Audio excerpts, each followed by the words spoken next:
I'm calling the meeting to order. We have just because it's okay. Just because we're a little bit unusual today. We have Director Tucker, Lee, and Lurie in person. Director Glowitz should be arriving soon. There was a traffic issue. We have our Student Director Zhang and Student Director-elect Dor, who is not yet sworn in, so we've invited her to sit at the table, but she will not be participating in votes. And we have Director Martinez virtual, so just holler. And if I don't see you raising your hand and wanting to participate, I'm not very good at that, so just holler, please. Looking for a motion to establish the agenda. So moved. Seconded. All in favor indicate by saying aye. Aye. Aye. Aye. And students. Aye. Oh, I'm supposed to ask you first. I'm sorry. I'll get back in the swing of it. So that's 4010. And first up, we have our superintendent report. Great. Well, welcome back, everyone. Hope you had a nice July.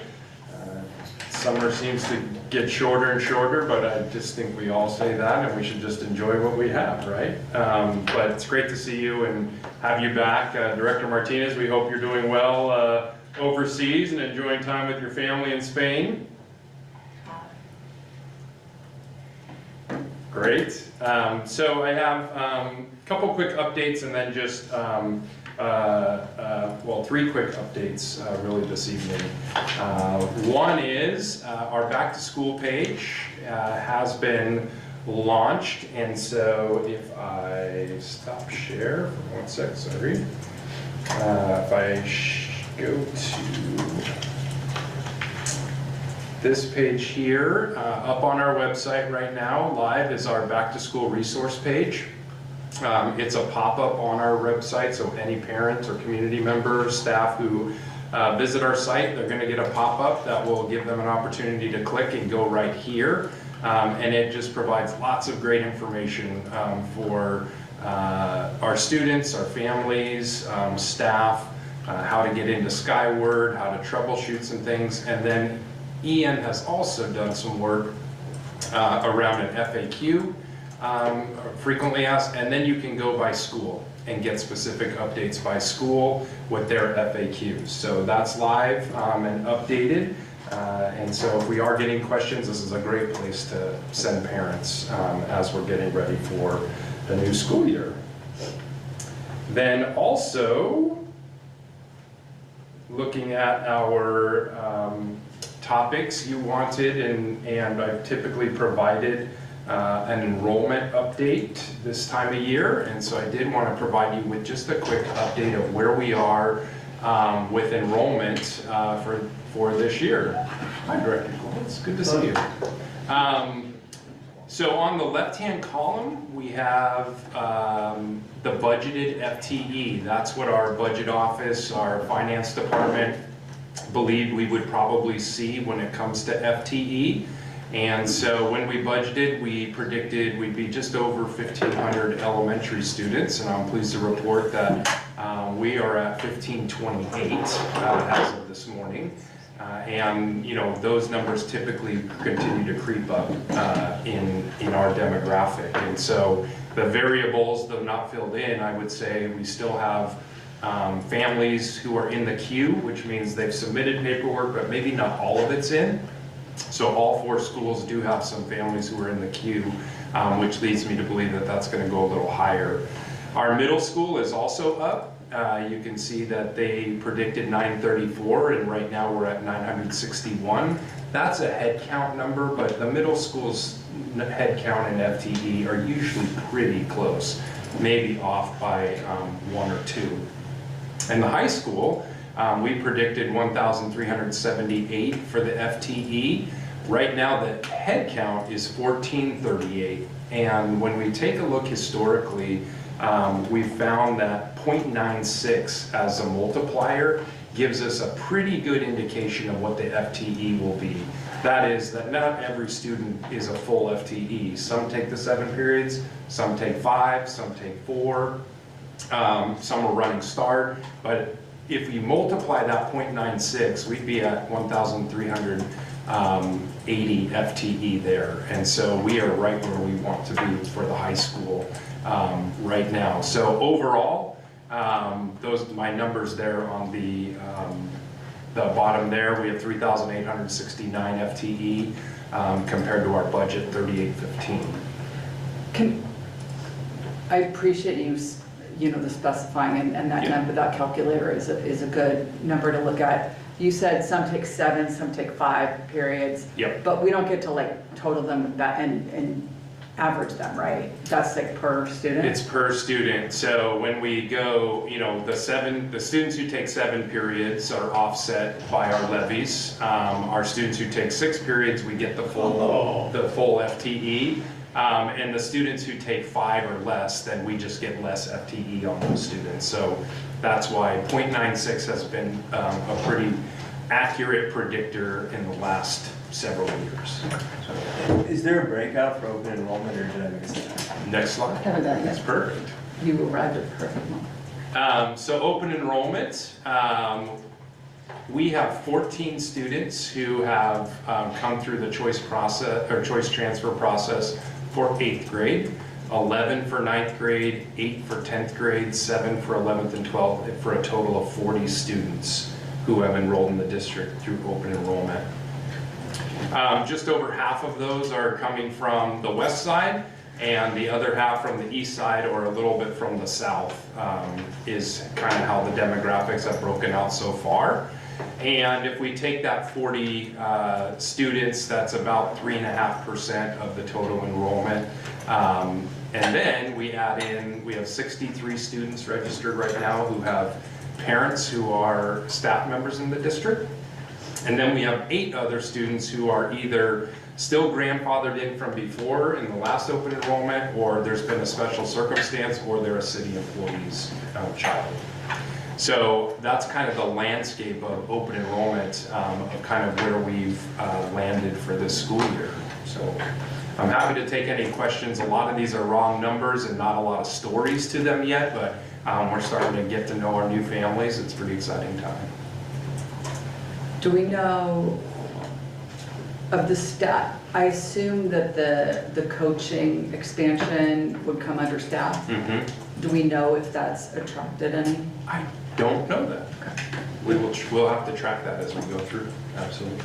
Do we have a slot at some point later in the year to do a deeper dive to understand to what extent it's fulfilled our objectives with open enrollment, and to what extent we might want it to be temporary? Yep, absolutely. I think that, as we come back, I'll do another update at your August 29th meeting, but then your last meeting in September, that's when things start to clarify. So that one, we'll probably do another when we do the final budget at the end of October, and then again in December, we'll do the OE. I think it's the 9 report when we provide another update. Absolutely. And I assume you're asking about whether our goals in terms of classes and activities that opening enrollment has been able to bolster those opportunities for our students? Is that what you mean? Well, I think, we never exactly clarified sort of what those dimensions are, but I think, to the extent that it allowed us to offer a class that we wouldn't have, or pushed us over and had to offer 2 classes. Yep. And then also, what exactly the financial outlay looks like for these students. Is it similar? Is it less? Is it greater than students at large? How does the profile skew? Absolutely. And I think, we will look at it both in the context of the high school and the middle school, but also within the context of what's happening across the whole district. And so, for instance, I think we're over 200 kindergartners coming in this year. And so, last year we were just struggling to get to 180. We thought we'd get to 190 this year. So we also need to study what's happening there. Are we going to continue to see growth there, which would be a great sign. So we've got a few areas that we've got to take a look at. Absolutely. That was numbers of students, not numbers of families, right? So if it says 40 total Students. So there might be 2 or 3 students from one family, hypothetically? Yes. Yeah. It's not, there, I don't know what the breakdown is in terms of, multiple students. As I looked through the list, a lot of them were singleton last names with a couple of dual last names that were on those lists.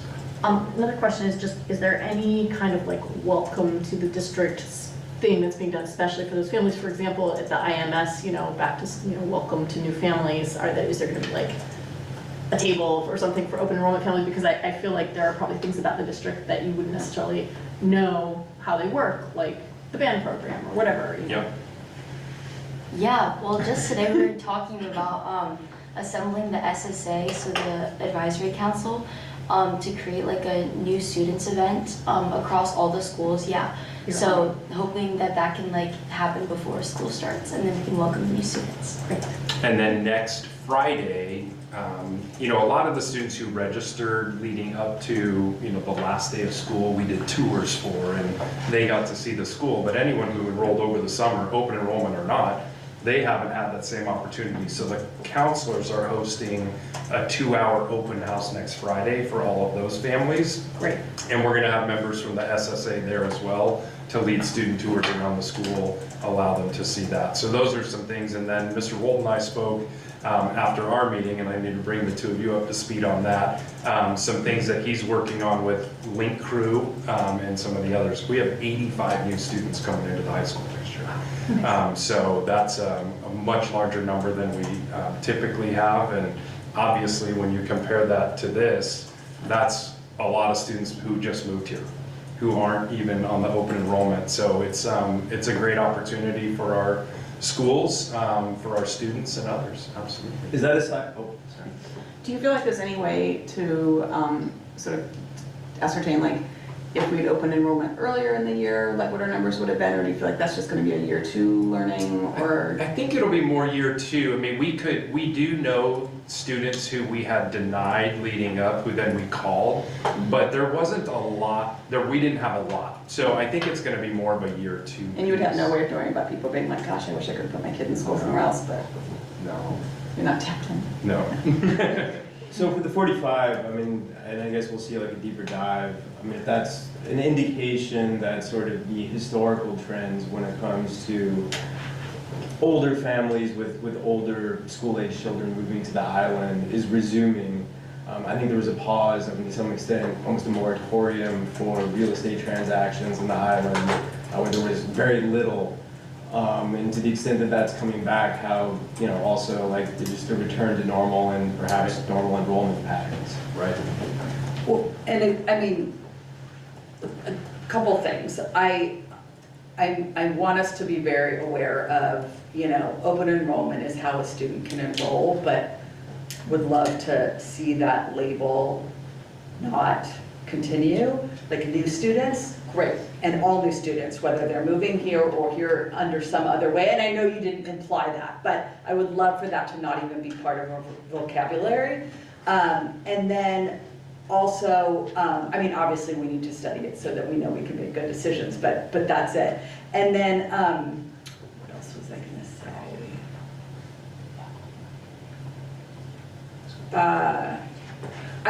Also in learning, the students, I'm curious how many are new to the island versus have lived on the island and were going elsewhere. Yep. And so now that, we Yeah. always see a bump of kids coming from private school, 8th grade, and then enrolling in the high school. We always see that. So, of that 80, I mean, I assume that we don't really differentiate if they're new enrollees, they're new enrollees, right? But we can track we it, will know Yeah. based on transfer. but they're part of that 85. Yes. Yep. So I think those are all things to keep an eye on, because we've always had that, and I mean, I'd love to see the trends on that, but I know that that's, and also as other schools are, those are just other things I think it's a good reminder that from kindergarten to 11th grade, for back-to-back years, it looks like we're picking up a lot of students. So when we kind of take away the 12th graders who have left and the incoming kindergarten disparity, we're able to close that gap that would even be greater because we're attracting families. And Director Glowitz has talked about that around that we typically see that, and we've talked about it as a group. you know, it's just when you don't start at 230, then to get to 330 for a graduating class is harder. But if we're going to start getting classes up above 200 again, that really gives us great optimism about our enrollment projections for the future. So, any other thoughts from today that we discussed when we met, or that you want to add? No, I was just gonna say, like, looking at the enrollment trends, like, I think it'd be useful to see how it compares to other school districts. Yeah. Absolutely. I will start to get that probably the first couple weeks of October. The ESD will start sending out, you know, enrollment across the Puget Sound Educational Service District to kind of see what's happening so far. Are we asking new enrollees why they chose Mercer Island? We do. The survey won't go to them until the second week of September, when we also invite them to the new family event, or the first week in September when we invite them to the new family event. We also then send them a survey. And I assume they can give more than one reason. Yes. Great. Yep. Then an update here on our phone-free schools initiative. I just want to say a few things. First off, I just want to thank the partnership that we all had here at this table, and the conversations we've had either in two-on-ones or even at this table.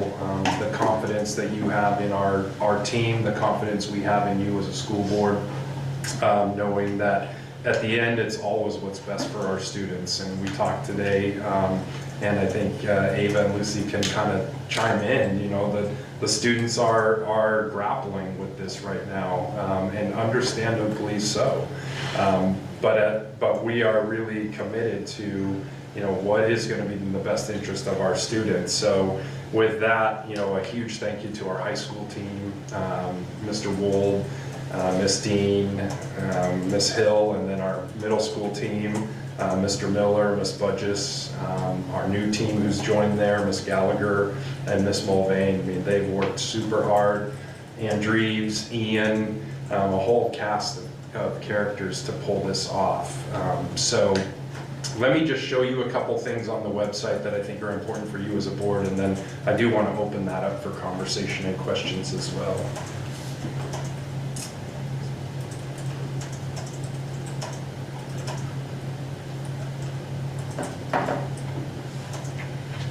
All right, so, you know, there's so much information out there, and we tried to provide it in a digestible way, but I also know that this is packed with information. But on here, some great resources just from both our partners with Yonder, our partners with Scroll by Choice, our partners with YFS. We tried to really provide a number of different ways for people to access information, really understanding why we're doing it, then how we're doing it, and what we're doing.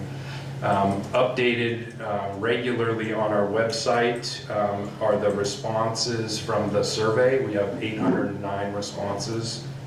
And so community members can look through and see, you know, where were the responses coming from. I do think it's interesting, and I met with MIPA yesterday. The preschool parents are apparently over the moon about this, which is great. They're excited that they don't have to confront this as much, or at least it'll be delayed. But, you know, I think this is a good indicator that it wasn't just a middle and high school interest for our community, that our elementary families were also interested in this. And so we have stats for the parents and guardians, for the students, for the staff, for the relatives of students, for community members to all participate. So just remembering that, you know, this, we're trying to be really transparent. This is available to our community, as well as the other information there. With that, I'll pass around so you can also get your hands on. Thank you, Tony, for bringing this over. The two different options that we'll provide for students. This is the one that obviously has the clasp, and this one is the Velcro. We've started to meet with families who have students who need watches and phones for health reasons or whatnot. And some have said, we'd rather not even have the pouch or the Velcro. Can we just have this one and not lock it? And so we're working with families on that. But I'll also send around These are the magnets that you see there, and so we just put it on there and it pops open and away they go. So I'll send these around so you can check out the stuff, and I know that Ava and Lucy are anxious to probably get their hands on this and see what's going on.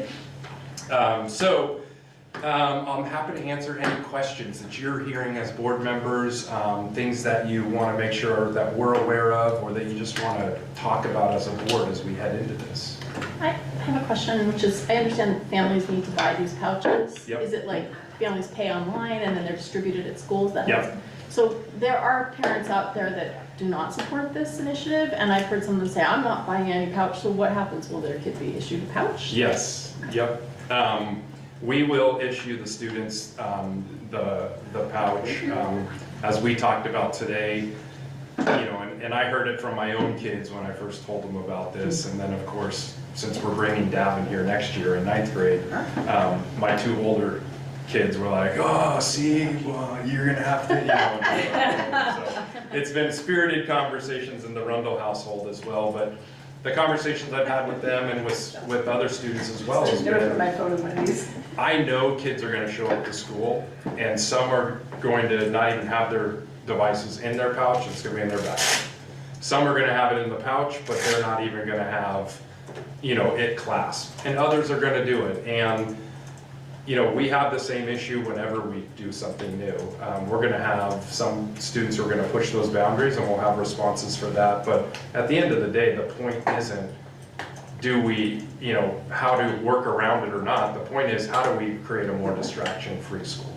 How do we get into an environment where we're making choices to be attentive in our classrooms, to be more engaged with our friends and the school environment. So yes, we're gonna have that, but I think by and large, knowing our community and knowing our students, I'm really predicting a very smooth start to this. Jody? And then the sort of like beefed up disciplinary language that you have in there, that's part of the stuff that parents and students sign as part of the signing up process next week, right? Yes, so that will be part of RSVP, I believe, on there. So even if someone is like, I've gamed the system with my dummy phone in my backpack, they are still subject to the same discipline as Correct. people who are putting their phone in the pouch. Correct. That's what I mean, I'm not operations, but, right, I mean, the whole point is that it's distraction-free and not being used, and Right. if you don't see it, then,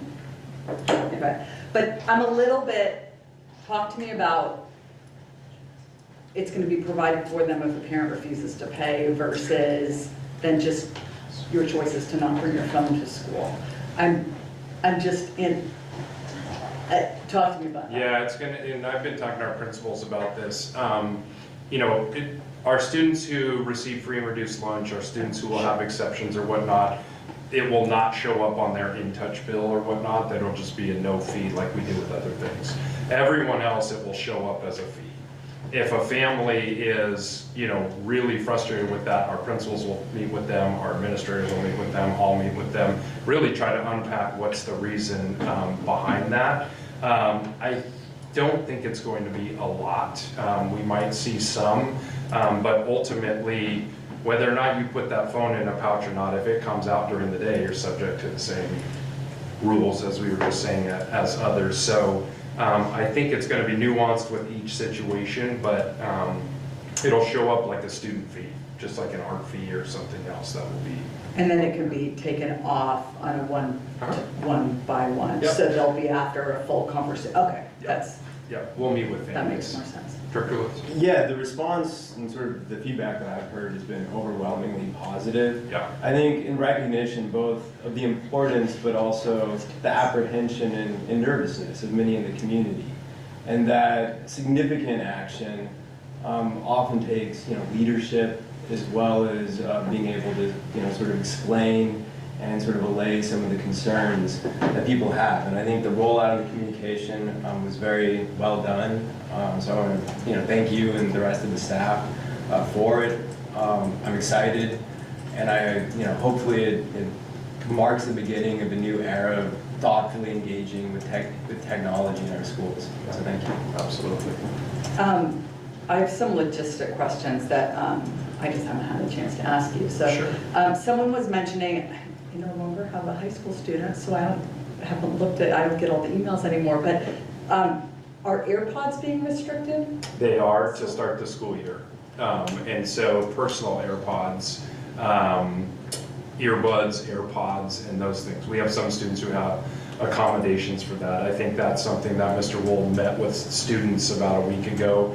He's really thinking about. I think in our conversations with Yonder and their experience with other schools, they said it's best you go with the most, as strict as you think you might go, because you can always relax if you're going to do, but it's harder to add more to it.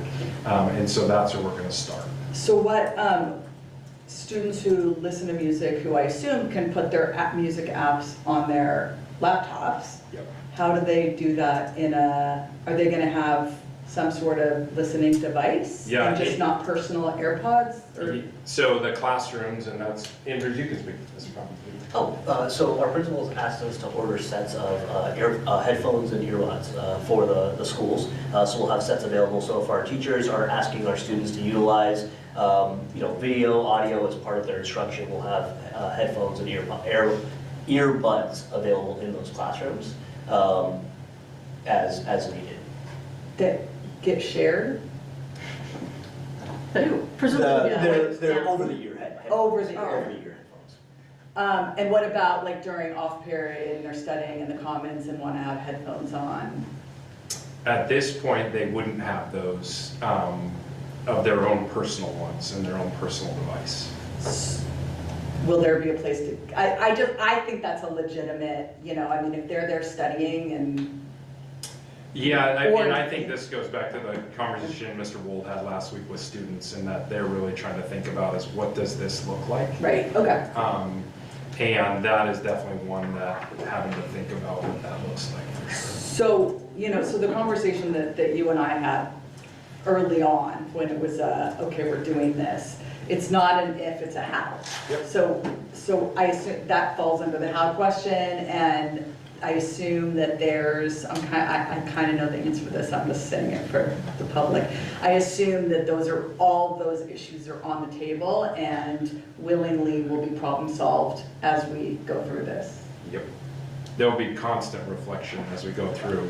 Tony was just on the phone with someone in Texas, a district in Texas, I think, trying to glean some information from them about how they're working with it, and what were your conversations were? I've talked to 2 districts in Texas, New York, and I've got a message into someone in Aberdeen to kind of see what's been working for them. It's kind of a mix at this point. The gentleman in Texas, they ended up just mounting them on a post outside the building. And The magnets. The magnets. Yeah, the unlocking devices. Because as I met with the building administrators, we're really trying to focus on flow. We don't want everyone to congregate at a door, so we're trying to figure out where to place these things that will, because it's fairly quick. I mean, if you walk by and hit it just right, you're on the, out the door. So we're just looking at different options, and I'm sure we'll be tweaking as we go. So, but yeah, we're trying to reach out. So many of the districts I reached out to are actually in the exact same position we are. They're just getting started. This is such new technology, so. It's like a We're hitching learning. post for horses, but it's like a Exactly. clicking post. Yes. Yeah, and just, Is there, oh, sorry, no, you go ahead. is there gonna be a magnet by the band door for people who are going? So out there? I think at the high school, we're gonna start with 24 unlocking Nice. magnets. Now, some of those stations will likely have 2 or 3, or if we put a post of some sort outside, it might have 4 or 5 of them on one location. But Nick and I sat down and kind of mapped out what makes the most sense and where the large flow of students go and during different times. So, like I said, I'm sure we'll be adding more and trying to fine tune it as we go. So, it's a learning curve. Just kind of following up on Deborah's questions earlier about the headphones, like, I just think as you kind of problem solve this, like, to please keep in mind the kind of privacy issues for students, right? Because I can imagine if a student is walking down the hall, with AirPods in, listening to music, which is part of their, IEP or their 504, and there's teachers going, hey, no AirPods. They shouldn't have to be like, oh, it's in my 504 because I have anxiety, like, I'm allowed to have these, right? So, like, I don't know, how do you convey that in some way? You can't expect at the high school for every teacher to know every kid's IEP. Like, how are you, just it's something to think about, you know? Yeah, Principal Budgets and I were just talking about this morning. You know, at a middle school, it might be even easier for staff to know who these students are. I think our approach will be, when in doubt, just try to learn who the student is, and you can follow up with their Islander Hour teacher or their Gator Time teacher or a counselor if there's a concern as that goes forward. But we were just working on some problem solving with that this morning. Yeah. Ava and Lucy, we had conversation too. I know you're hearing from your colleagues. Well, obviously lots of backlash. Like, we have heard mostly like negative, at least. Yeah, so it's just like a lot of like waiting to see what happens, obviously, because we don't have the answers for anything. If like the AirPod thing is going to be too big of an issue, you know. So yeah, I think I've just been trying to tell everyone, like, let's wait and see. It might not be as bad as we think. So yeah. Yeah, and I definitely agree on the AirPod issue. That's one of the biggest things that I've heard from students, that and like being able to contact their parents to like schedule after school and stuff, because that is a very valid thing that a lot of students do.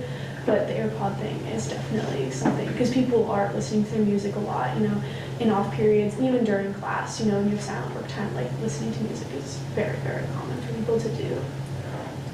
So I guess as someone who listens to music a lot, I'm certainly empathetic to people who like to listen to music, but at the same time I'm mindful of some podcasts and articles that I've read. So the Walkman has done more to change human perception than any virtual reality. That's the New Yorker 4 years ago. Because having one's own music, right, it fundamentally disconnects you from the world and creates your own reality, for better and for worse. And I think those are some of the questions we're grappling with, right? But there's lots of studies that you can, going into a mall, depending on the individual soundtrack that someone's listening to, the perception is wildly different.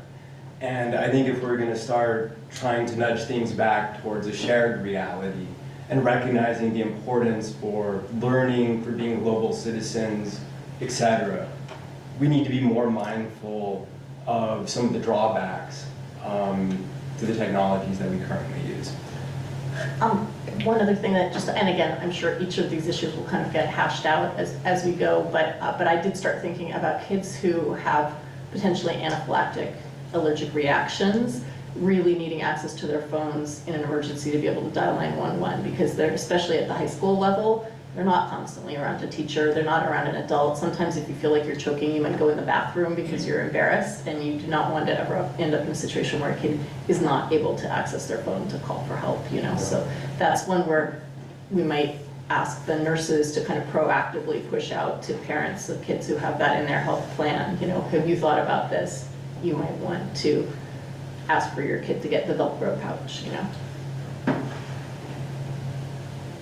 I don't know that we go that far. I would, because my kid has potentially Mine does too, Yeah. and there was anaphylactic shock long before there were cell phones.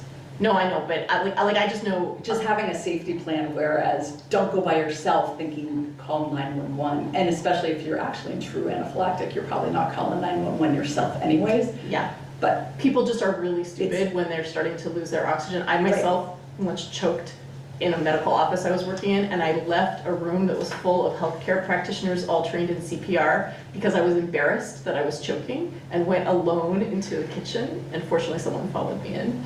But it's like, people want to sit straight. I think the main point, Dan, I appreciate your point about the music, and you know, for me, what I think about it is I'm not a music person. It's very distracting to me. But headphones and sensory issues, and you know, we have many students that need the noise cancel, or not need, but you know, have benefited from noise canceling, whether it's sensory issues or distraction, ADHD issues, or whatever it might be, that you know, the benefits are the benefits there, and I'm sure, but I think the point is that you know, this is something new. We know that, you know, at least in this area, we're the pioneers. I know you guys are getting a gabillion calls from neighboring districts on tell us how it goes, because we don't want to be the guinea pigs. But the point is that, you know, the intention of doing it is very clear and the problem solving is very open.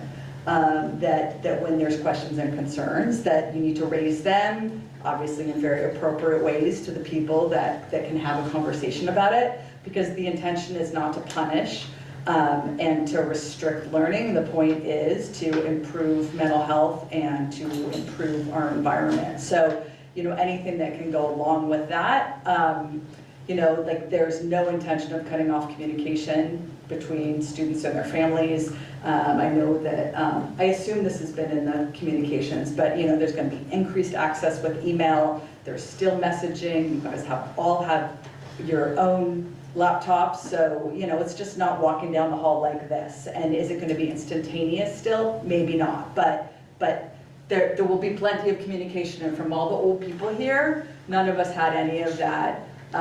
You know, all us parents the office would call us or bring us a note and it worked, and rarely really were we left by the side of the curb. It happens, but it happens still. And that's not the intention here. So hopefully students are being open-minded. From what I'm hearing, it's going to be a rough couple weeks as we all adjust. But hopefully it will be to improve our community. And our partners with Yonder said that. They said the first 2 weeks are going to be tough. And the more you can be consistent and stick to your plan, the better the outcomes are after those 2 weeks. You're going to learn a lot, you're going to do some things, but they said you'd be surprised how quickly people notice the positives of what they're experiencing. So lastly, just want to make just a couple comments, and I'll make them brief about it. Obviously tonight on the agenda, you have a conversation scheduled that you first scheduled in your June 20th meeting. Director Lurie had asked you as a board if you wanted to talk about creating a naming policy, which you don't have as a board. And we have community members who have spoken before, and we have got some great community members who will be here tonight. But I just wanted to say a couple things around, I think, contextually.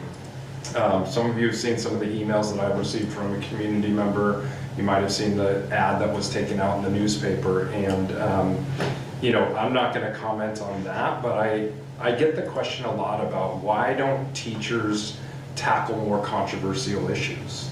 You know, why aren't they having some of these conversations in classrooms? And I have to remind people that when you put yourself out there and do some of those things, you open yourself up to some of this. And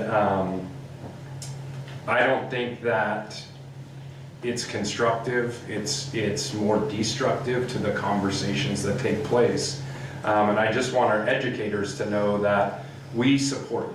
I know you as a board support our educators. I support them to tackle tough issues. We will stand behind them, even in the face of receiving some of those comments that could be, you know, threatening an email or whatever that might look like. To our community, I continue to ask for their support, their grace. They're telling us certainly when we've erred, but also standing up for our educators who are going to take some risks. And certainly to our students, as adults, we need to do better as we have conversations with each other. So I do appreciate the conversations I've had recently with some community members. Frank's here tonight, you know, really constructive about what this can look like. But I just, you know, seeing what's happened in the Olympics with some of the athletes and what they've gone through makes my issues nothing. But it is a reminder that we all are in a community. We all want what's best for the schools. It's just how we're going to enact that is sometimes different. So with that, that's my report. Thank you. Moving on to partial governance process monitoring, board policy 1008, annual agenda planning. We have our agenda planning calendar for 24-25, and this is a first reading. I assume everyone has had an opportunity, especially those of you with very challenging schedules, have had an opportunity to review it and make sure that there aren't any conflicts or things that we need to work around still. Is this going to be like the job of our student representatives to read this tiny font to us? Like, if they're sharp Are you enough saying eyes. you would like it set up in a different way? I was looking at it and I was like, oh, I want to start calendaring things. And I know that we have Michelle who sends us invites, which is so amazingly helpful and time saving. Also doing a list date-wise might help with that as well. Yeah, like just Like a August, calendar, September. yeah, a list rather than calendar. This is done in the terms of like how meetings are scheduled and what topics we're covering in each one. And I only appreciate your efforts, Michelle. I'm just saying that I'm very old. It's fine. You also asked around, school events that are coming up, and so Ian and I talked about that. So starting in September, you're going to see in the weekly updates from me some of those Oh, fantastic. key events that are going to start coming, and we'll set those up so you know that there's a concert this night, there's wherever they are. So we're going to add some more context into that. That was something you asked about in June. Christina? Yes, I was seeing the calendar and thinking that maybe in August, maybe something to consider to have an earlier meeting. So we have an open window if we need to do any amendment through the legislative process. Jody and I have been meeting with other ledge reps of the region, and most of them have a meeting between when the what is so sorry well the all the WASDA slate. yes was the slate want me to talk about exactly. this, Thank Christina? you. Yes, I'm just going to say really quick that just to have that window that we don't have to do any special meeting if we ever want to propose an amendment or talk it between us about this. And you can go ahead, Jody. Yeah, I mean, just basically that, I'll talk about this more in our board report, but Christina and I have been meeting with the East Side ledge reps to talk about, there's a lot of amendments being offered to the WASDA program, and the window is very tight to offer amendments, and some of our other fellow board members of neighboring school districts have had to have like special meetings to rally up their board to discuss any amendments that they wanted to offer. So it's just something to think about for calendaring for next year. I know the dates will change, but what's roughly the window? Well, this year it's August 1st to 6th. Oh, So we would have had to schedule looked at the, scheduled the meeting, said, and I've been tabbing all summer. So I have all these things that Christina and I have concerns with, and I would have to be like, is this enough to raise to you? Let's discuss, do we care as a board? Care deeply, of course, but do we care enough to take action as a board? So it's a tight turnaround regardless. do we know why the amendment window is so short and at such a weird time of year? I know it is I I think it's because their meeting is in September, so Right. they're just working back from that. They'll have August 16th this year, they'll have a finalized sort of program to work with. And amendments have been offered earlier because we certainly have enough proposed amendments that have made it through the process to this point. But these are amendments to the proposed amendments. I think it's, I think it's a really valid concern, and I think that now that we have a legislative team, to go through, before we do the calendar for next year, because obviously we're past that now, Yeah. but to go through with all those dates and really look at how we can fit them into our calendar when building the calendar for next year. It's a little frustrating that something that important, well, I don't know how much, I know that there's a lot of issues this year as there were last year, but before that, I don't think there was big controversy. Right. There is now. And that is But I think it's a really good point. I think we need to adapt to it, and I think that we need to do that when we're actually looking at dates. Yeah. And we didn't know this was. Surprise. Well, and I missed it last year when I was doing the preparation and the bylaw changes, and that went over, that was all something new to the WASDA Right. community, so Anyone have a different idea or want to do it in a different way?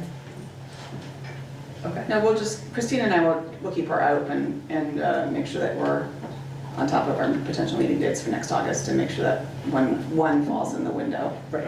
And if we had felt super strongly about any of the amendments and our neighboring school districts weren't the ones offering up changes that we talked about as a group, I mean, we sort of got covered by the people who were having meetings that they could consult their board members on. Yeah. And we'll support them at the meeting and do it that way. Is there anything between now and the General Assembly that we need to kind of keep an eye on, like a date that we might need to meet to discuss any? No, the final differences? version of the handbook will be out on the 16th, and so then we'll have a chance to go over it before our 20th meeting. Yeah, so we'll be covered. Great. Are there any deviations from previous years? I know that for the most part it's pro forma for the calendar. I mean, looking at it, I didn't see anything that looks like it's been rearranged, but are you aware of any more significant rearrangements?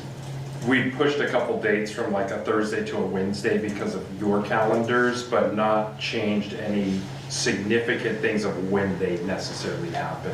And for the additional topics and board actions, that's pretty standard, Yeah. right? Okay, Yeah. that's it.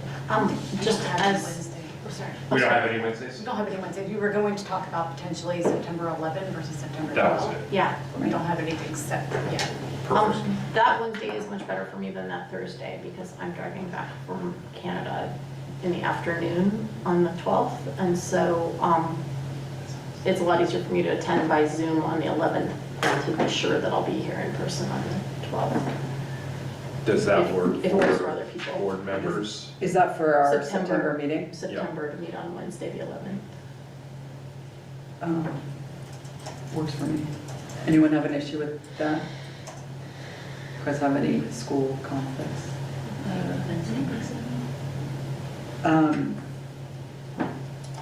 And no conflicts with So you mean the school? 11th? There probably aren't any yet, right? Or We're not? good on that one. We checked. September 11th instead of September 12th. Right. Wednesday. For a instead of regular Thursday, board for a meeting, regular meeting. Wednesday Right, instead of got Thursday? Yeah. Okay. But other than that, they're having, so we'll make that change on there, but no other structural changes. Yeah, and then, and sorry, just the other one that's mentioned kind of on like the cover page for this item is to move the legislative linkage from 12 to 1 to 6 to 7 on Thursday, December 5th. That's again better for me. I can't attend if it's from 12 to 1 because I have to be at class in person at like 1 p.m. at the University of Washington, so if that works for people. 6 to 7 on Thursday, December 5th.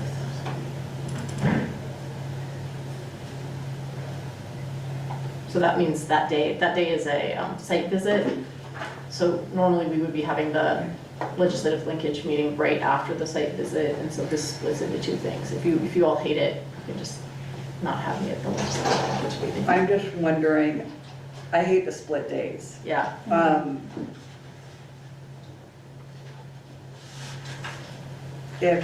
Have we already gotten have we invited our legislators? No, okay, so we're wide, like we can invite them whenever, okay. I I mean, they obviously, may not even be available. they might not even be viable. if you want to leave it what time it is, it's totally fine. It's not, I'm not pushing on the time, I'm just, like I said, hate split days. Yeah. With work, it just, Yeah. already causes enough havoc. There was another date on there that. Yeah, or the alternative proposal is to move it to the linkage session to Thursday, November 7th from 5 to 6. November 7th? Yeah. And then at least it's not a split date with two different elevations. We don't have anything else that day. It's right after Election Day, I believe. Oh. Is that, which might Oh. be good, because Oh. their elections are done. But they're probably, But Depending they're on probably how said it's- November, they're probably. yeah, that's not gonna be a good day for them. I'm November guessing. 7th. It It could be a good day. I don't think any of them are. No, I mean, not like I'm not to be elected good day, but like, I've been pushing super hard and Yeah. now I'm crashing. Sometimes it's nice to have something right now. We get, Anyway. Or maybe I'll just schedule it. I'll FaceTime. I'm just wondering if we can, since it's an hour, put it against something else. And I'm also wondering why, is our meeting the 5th because winter break starts the 13th. Well, that's the last day of school of December, because we're typically the second Thursday. We're the 12th is the actual meeting. The 5th would be because we have a site visit at West Mercer.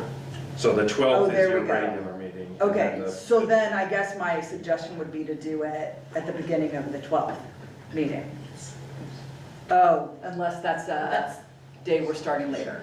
Is it the second or the fourth Thursdays that we have the time issue? The start time issues? Yeah, I'm trying to think Christina? of, was 12/12, Christie? Oh, let me pull up her schedule. Okay, no problem.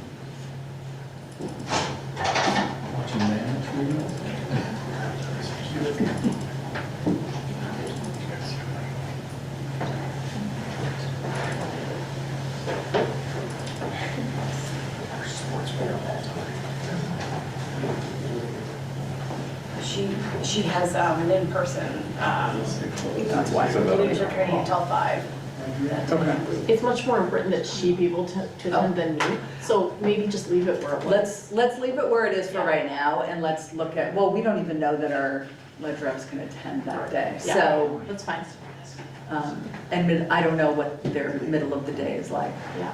So it might work better for them to be in the evening, and then we split it. So, Right, yeah, okay. perfect. All right, we'll make a couple of these changes and then have it on your formal agenda on the 29th for formal action. Great.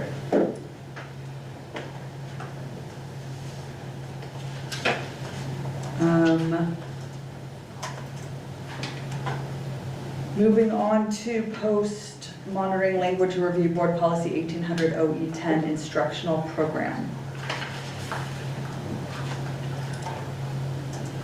This. So, yeah, so the reminder is, typically for OE10, the level 2 has been on items 5 and 7. Your discussion was to move it to items 2 and 9 as being what you would want the superintendent and staff to focus on a little bit further. We had kind of talked about maybe changing some of the language on that. I have some ideas of what that could look like. And again, we're not up against the timeline today to have to decide everything.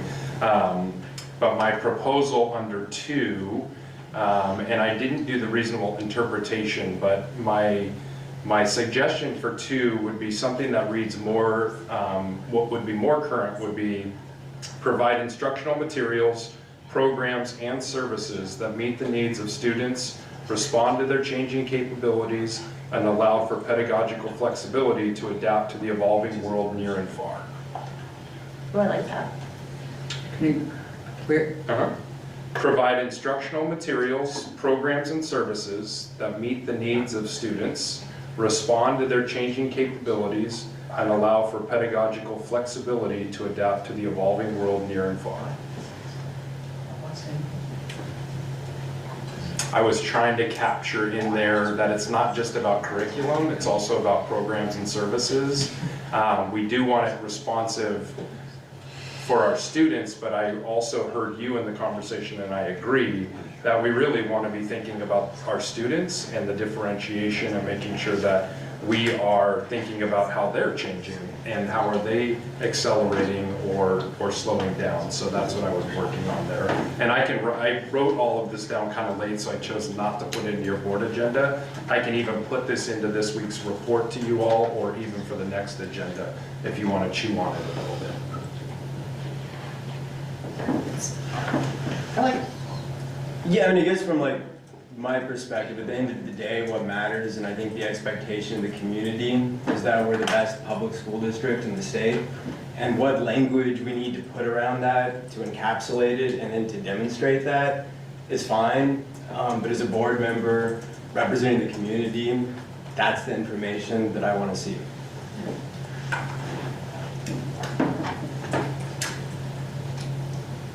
It's a very challenging definition.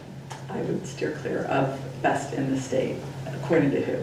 In our According to hearts. you. Well, I mean, All I Best in care our about hearts. is that our community is getting their needs met. Yeah, I mean, I would So just I say, mean, I don't know if you were, I mean, I think that's what you're intending, I think, but maybe not. no, I mean, I I think don't, that like. I don't the ex- care how we're ranked Yeah, on I mean, anything. well, it's not ranking, it's a presentation of why we consider ourselves to be the best school district in the state. And like what evidence is presented, I mean, that can vary, but I mean, that's the presentation. I mean, companies all the time say, we are the best in this sector, and this is why. And that's up to the executive team, you know, the administration, to present that information that I think demonstrates that. But I think that's the expectation of the community.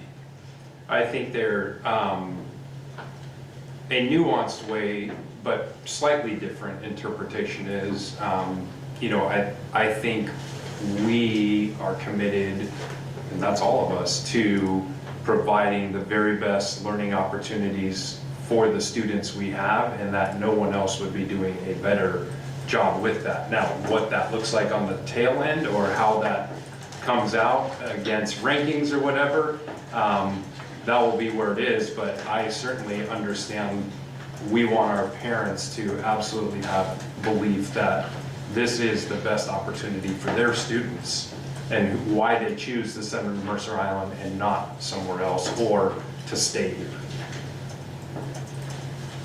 For 9, I would recommend a slight change in 9.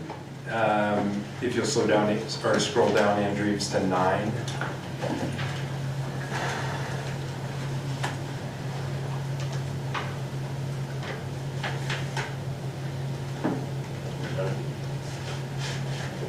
Five and 7 are big reports. Sorry, there it is. No, you're good.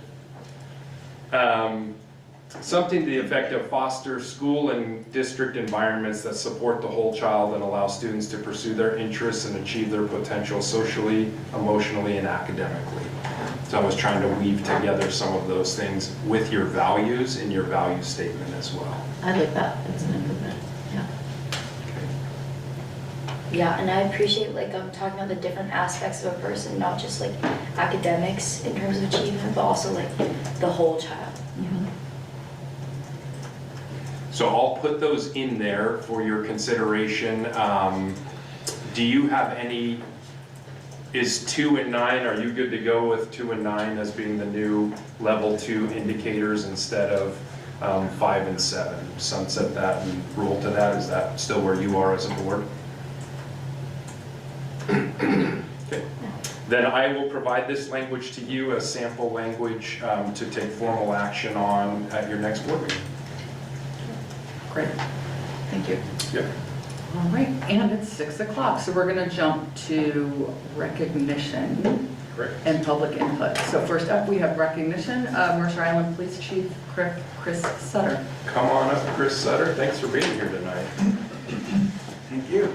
Yeah. So a little bit, I wanted to introduce you. I know it's not typical that we bring new city staff necessarily, but since we have such a close partnership, and it's been almost 20 years, I believe, since there's been a new chief. Is that what? Pretty close. Pretty close to 20 years. And so I thought it would be great for you to be able to meet our new chief. I had the chance during his candidacy to meet with him, and then we had lunch just a couple of weeks ago. And so a little bit about him, and then I'll turn it over to you.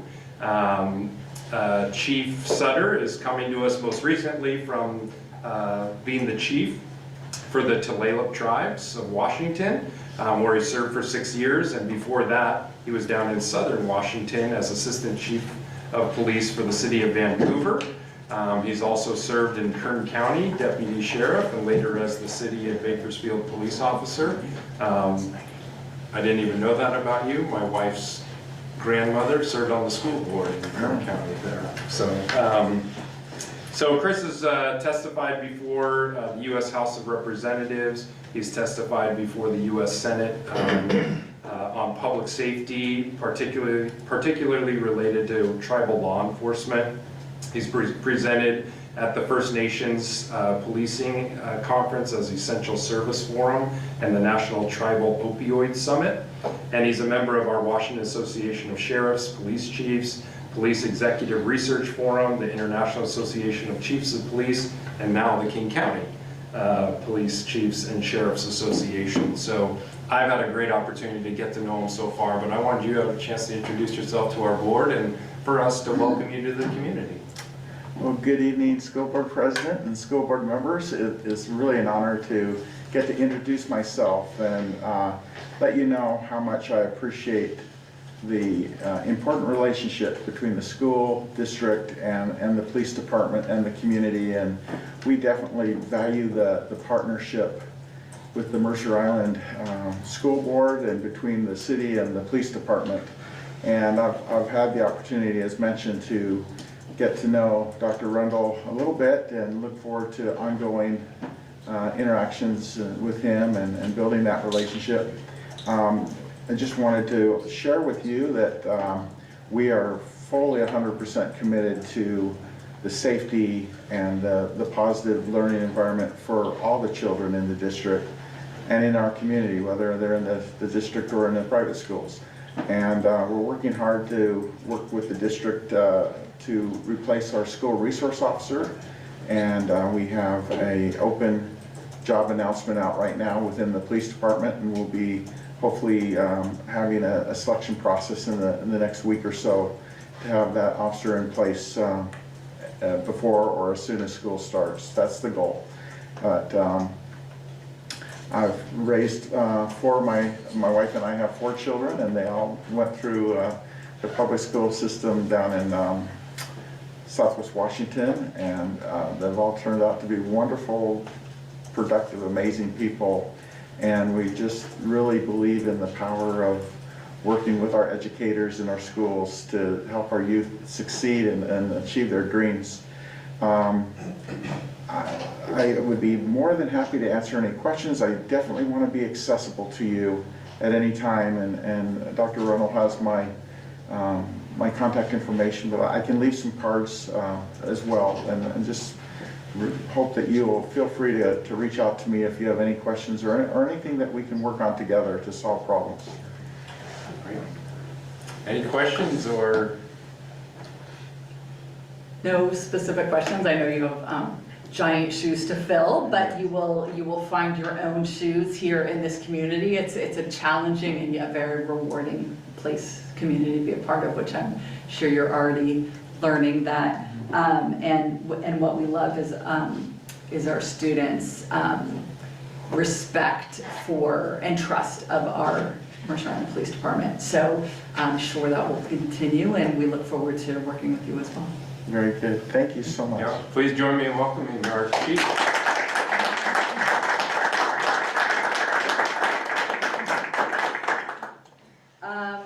Anyone need 5, or are we good to go to public input? Okay. We just need a moment to reset.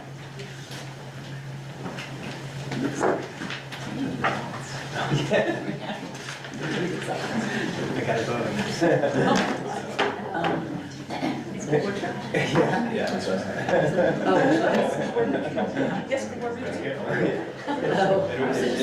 I trained at the and I found it was a retreat, that was like in this boardroom. It was like. I know, well, yeah. All right, so moving on to public input. The meeting is a meeting of the board in public. It is not a public meeting that guarantees interaction between members of the public and members of the board. When addressing the board at the meeting, please limit your remarks to not more than 3 minutes. Appoint a spokesperson if the concern is a group concern, and if desired, provide written documentation to the board secretary. Public comments that name or otherwise identify a district student are not permitted without permission of that student's parent or legal guardian. The board may direct the superintendent to respond at a later date to the issues expressed. In the past, I have allowed people, especially students, but kind of everyone, to go over that 3 minutes again. And it has been suggested to me that I not do that any longer in the issue of fairness and equity for people who prepare ahead of time. And so I will be cutting off at the 3-minute mark now, just to be fair to all who want to come and provide their input, which we do appreciate. Again, if there isn't enough time, we are accessible by email and are happy to take anything before, after, or during meetings as well. So first up, we have Seth Landau. I won't be speaking tonight. Thank you. Next up, we have David Malloy. Thank you. My name is David Malloy, and I want to tell you a story about a 10-year-old kid that walked into the Mercer Island High School gym in 1967 and met Coach Peppel, was introduced to Mercer Island basketball, and forever had his life changed for the better. And that 10-year-old kid was me. So coming back here, having grown up in Mercer Island in the 60s and 70s, the land where we are currently was my elementary school, Mercer Crest. And the new elementary school just to the north of us was my junior high, North Mercer Junior High. The middle school was South Mercer Junior High. And so growing up as junior high schoolers, we had this wonderful rivalry between North Mercer Junior High and South Mercer Junior High. Then we all met at the high school, and in my class, I've got a couple classmates and teammates here, one from North, one from South Junior High. We had 550 kids in our graduating class in 1975, and unbelievably, we're going to have our 50-year class reunion next summer, which is hard to believe. So let me take you to 1960, and Sunset Magazine had a contest with General Electric, and the theme was to write an essay about why you would want to live in a home with General Electric lighting. And my mom was a brilliant lady, and she entered this national contest and won. And the prize was a new house on Mercer Island. So in 1962, we moved to 91st Street, just up the street from the high school, and forever changed the trajectory of our family. Now let me take you to 1967. Again, this modest house on 91st Street, just up from the high school. My mom came in on a November Saturday, early, kind of rustled me up and said, "Hey, Dave, we got to go down to the high school gym. You know, Mom, what's going on?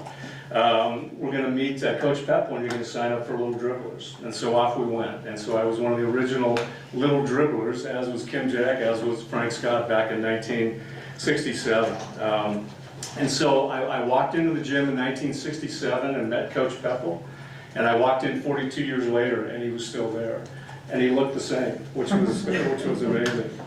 So during high school, I had the good fortune to play on some good teams, and actually was able to rejoin Coach when I was in my 40s and coach with him. And we've got some members of our 1999 state championship team, and through that lens, I was able to see Coach Peppel not as a player coach, but see how into the kids he was, and how motivated he was just to put himself into the community. And I also learned what a great family man he was, you know, what a great husband he was, and he became a friend of mine, you know. It was remarkable that way. I'm going to run out of time here, and I think I'm going to get cut off. But I want to, maybe hopefully another time, I can come back and talk to you about policy. And I think there's a way that we can set the bar so high with Coach Peppel, and I've got 32 bullet points here, I just ran out of time, that will make it so hard for another person to come in and bug you about getting a building named after them if we establish that as the criteria. We look forward to hearing from you. So I've got a lot more to say, I'm out of time. Thank you. Feel Thank you for free your to email or come back. Thank you. Next up, we have Frank Scott. Well, it's poetic justice that I follow Dave, because I sat on the bench and watched him play, and I never got 3 minutes of playing time. So, Superintendent Rundle, President Lurie, Vice President Glowitz, distinguished board members. My name is Frank Scott. I grew up on Mercer Island and recently moved back to the island. Today, you just heard testimony from one of the former players at Mercer Island, and you'll hear more later. I strongly support recognizing Coach Peppel and Peppel Court. I understand that some have said that the school district has no naming policy and that establishing one would be a huge undertaking. I have the naming policies for the Seattle Public School District as well as Bellevue, Issaquah, and Lake Washington. I also have the recently updated policy that the City of Mercer Island passed for parks on Mercer Island. These 5 policies are remarkably similar and could easily serve as a blueprint for a Mercer Island School District policy. I'd be happy to work with the board and select community members and draft a policy for your consideration. I've also heard it said that we don't want to name public buildings because there are so many worthy Islanders. There are many that are worthy, but that should not be a reason not to recognize anyone. We have some great examples of named buildings and parks in the Puget Sound area. Kids that swim at Mary Waite Pool know that gold medal dreams can be achieved by someone like them that grew up on Mercer Island. Citizens that enjoy Aubrey Davis Park have a role model for what it means to be a lifelong community servant. Garfield High School has a rich tradition of music and the arts. The Quincy Jones Performing Arts Center tells young kids that you too can win Grammys and like one of our own. And at Rainier Beach High School, Crawford Court shows young kids that you can be a star athlete, go on to college, get a degree, possibly play in the NBA, and quite importantly, return to the community that you grew up in and gave back. The naming of Ed Peppel Court would be a fantastic way to honor someone that coached for 42 years on Mercer Island and taught at the high school for 20 years. Add to that what Coach Peppel started with the Little Dribblers program almost 50 years ago, 60 years ago, I guess. Think about that legacy. Not everyone can play varsity basketball, but thousands of kids that grew up on Mercer Island have fond memories of those Saturday mornings at Mercer Island High School, learning basketball and life skills from high school players and Coach Peppel. The naming of Peppel Court would be a huge win for the community and would reinforce what Coach stood for: excellence, commitment, teamwork, and integrity. Again, I'd be honored to work with all of you in establishing naming policy and honoring Coach Peppel. Thank you for all you do to support the Mercer Island schools. Thank you. Next up, we have Edward Katz.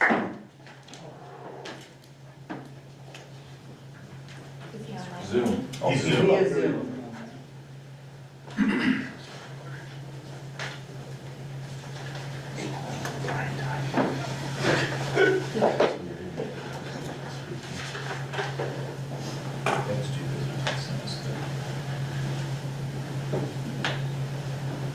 Looks like he's come on right now. Can you hear me now? Now we can hear you. Go ahead anytime. Hi, my name's Ed Katz, 1981 graduate of Mercer Island High School. I'm not here to talk about Ed Peppel. Dr. Brundle, I'm concerned with your statement, and if it was wrong in the paper that you called out, that this would be a huge undertaking. The previous speaker spoke about all the schools that have done that, but it's great you brought and recognized someone from the city and called out the relationship with the city.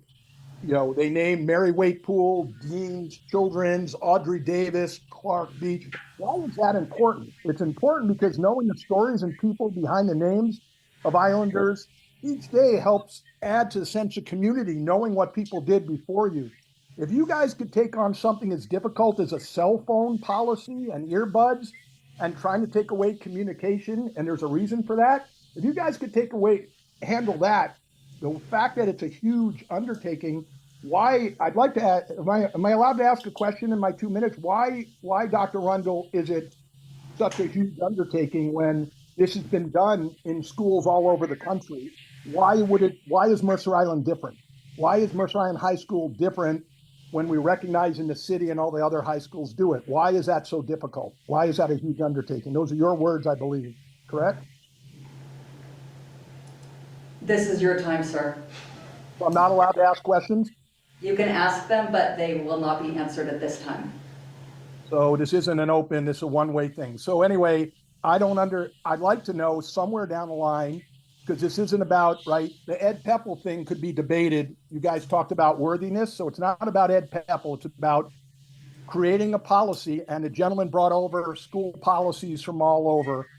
From what I've read and studied, it wouldn't be a huge undertaking. The city you guys are part of and the relationship you have done it all over the city for the reasons I gave. The high school should be no different. And, whether it's Ed Peppel or anyone else, when people give back to the high school, a student, a leader, a teacher, administrator, those people should be recognized because your past dictates a little bit about what you're doing in the future. Forgetting about your past, the people teachers and administrators who took young men and women and made them into men and women and established what they were in today's world is important for people to know. Ed Pepple happens to be the biggest name probably that could support it, so that's why they're talking about that, just the accomplishments there. But it's just a concern to me that you guys could take on something like a phone policy and not consider something that I consider much easier to do, especially because it's been done, at most schools around the country. That's all I have to say. Thank you. Next up, we have Al Muscatel. Wow. Okay, Ed, thank you. My name is Albert Muscatel, class of 1982. Thanks for the opportunity to speak today. My thoughts are many and very heartfelt in talking about my friend, mentor, and coach. This is a person that in the true sense was a leader in every way. He led with incredible integrity, passion, determination, and creativity and care for others that was absolutely unmatched. The lessons that so many of us have learned were far more than dribbling, passing, rebounding, and playing defense. We learned the lessons of life. And that's hard if you haven't been part of that program to feel the care that we have. That is why you're seeing such a resounding passion for this man. Naming a court is important, but I had to ask myself why. The answer is simple. When the next generation of kids and parents walk into that gym for games, pep rallies, music, and all other things, we hope they ask, who is Ed Pepple?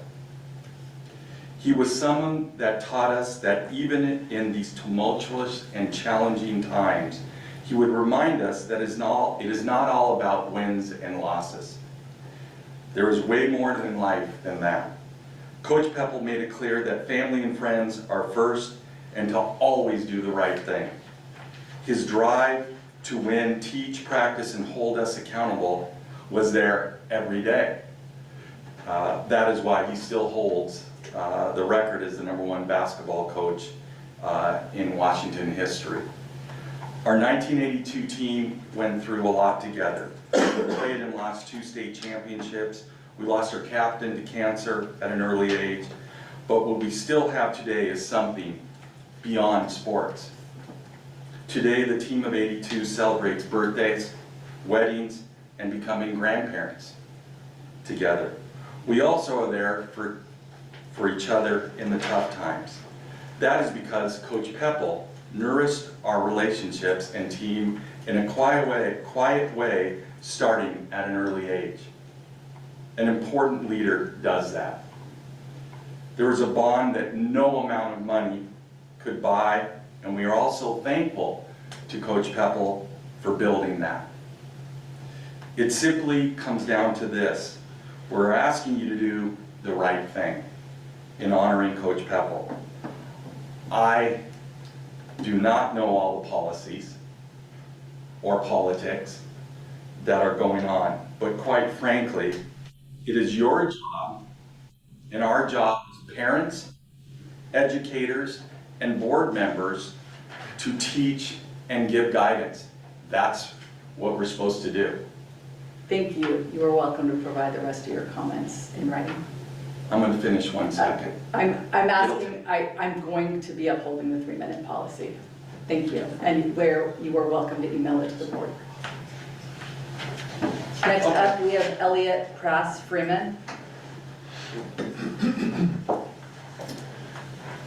Thank you, board. I have less connections to Mercer Island. I only went here for high school, graduated in 1999. But I have come all the way from Singapore to give these remarks, so I can say I've come a pretty long way to talk about Ed. And as we develop inclusion criteria for who gets to make a cut for having an edifice named after them, I want to stress the dimension of him as an educator that might get kind of elided by his success as a basketball coach. And I think those two things really go together and can be importantly graded as we think about how one gets to be named after, have a building named after them.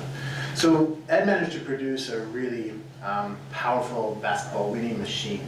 And that produced some really strange pathologies. So I'm talking about being a 15, 16-year-old kid and having a teacher at the high school, when I was sleeping through class, say, bring me into his office. And instead of reaming me out for sleeping through class, say, oh, I'm not concerned about that. I'm concerned about the team.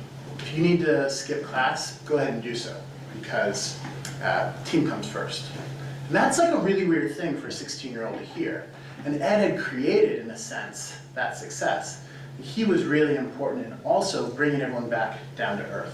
In a culture, which may still exist here in Mercer Island, but certainly did during my time, it was very focused on this team and the a sort of fame culture that was generated around it. And he was a really grounding force who was willing to sacrifice the wins that made him rightfully famous to do the right thing to educate us as young men. I'm a professor now, and so I've been in the education pretty much since I left Mercer Island in one way or another. And I've seen a lot of bad educators.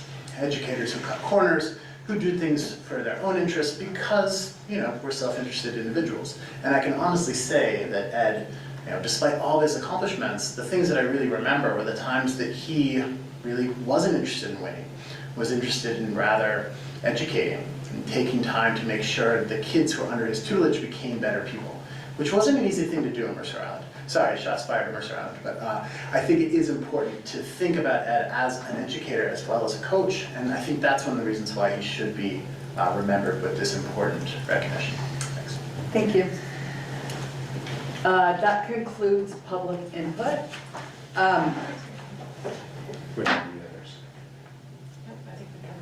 Is there anyone else? Was there anyone else? Can I finish mine? I'm kidding. We I'm kidding. read all our emails, and I promise you, or you're welcome to join us in the future. No, that's okay. Next up on our agenda, we have Board Policy 1003, Board Job Description, Board Discussion on Naming of District Facilities Policy. So actually over the last, I believe several years, I wasn't always a part of the leadership team on the board.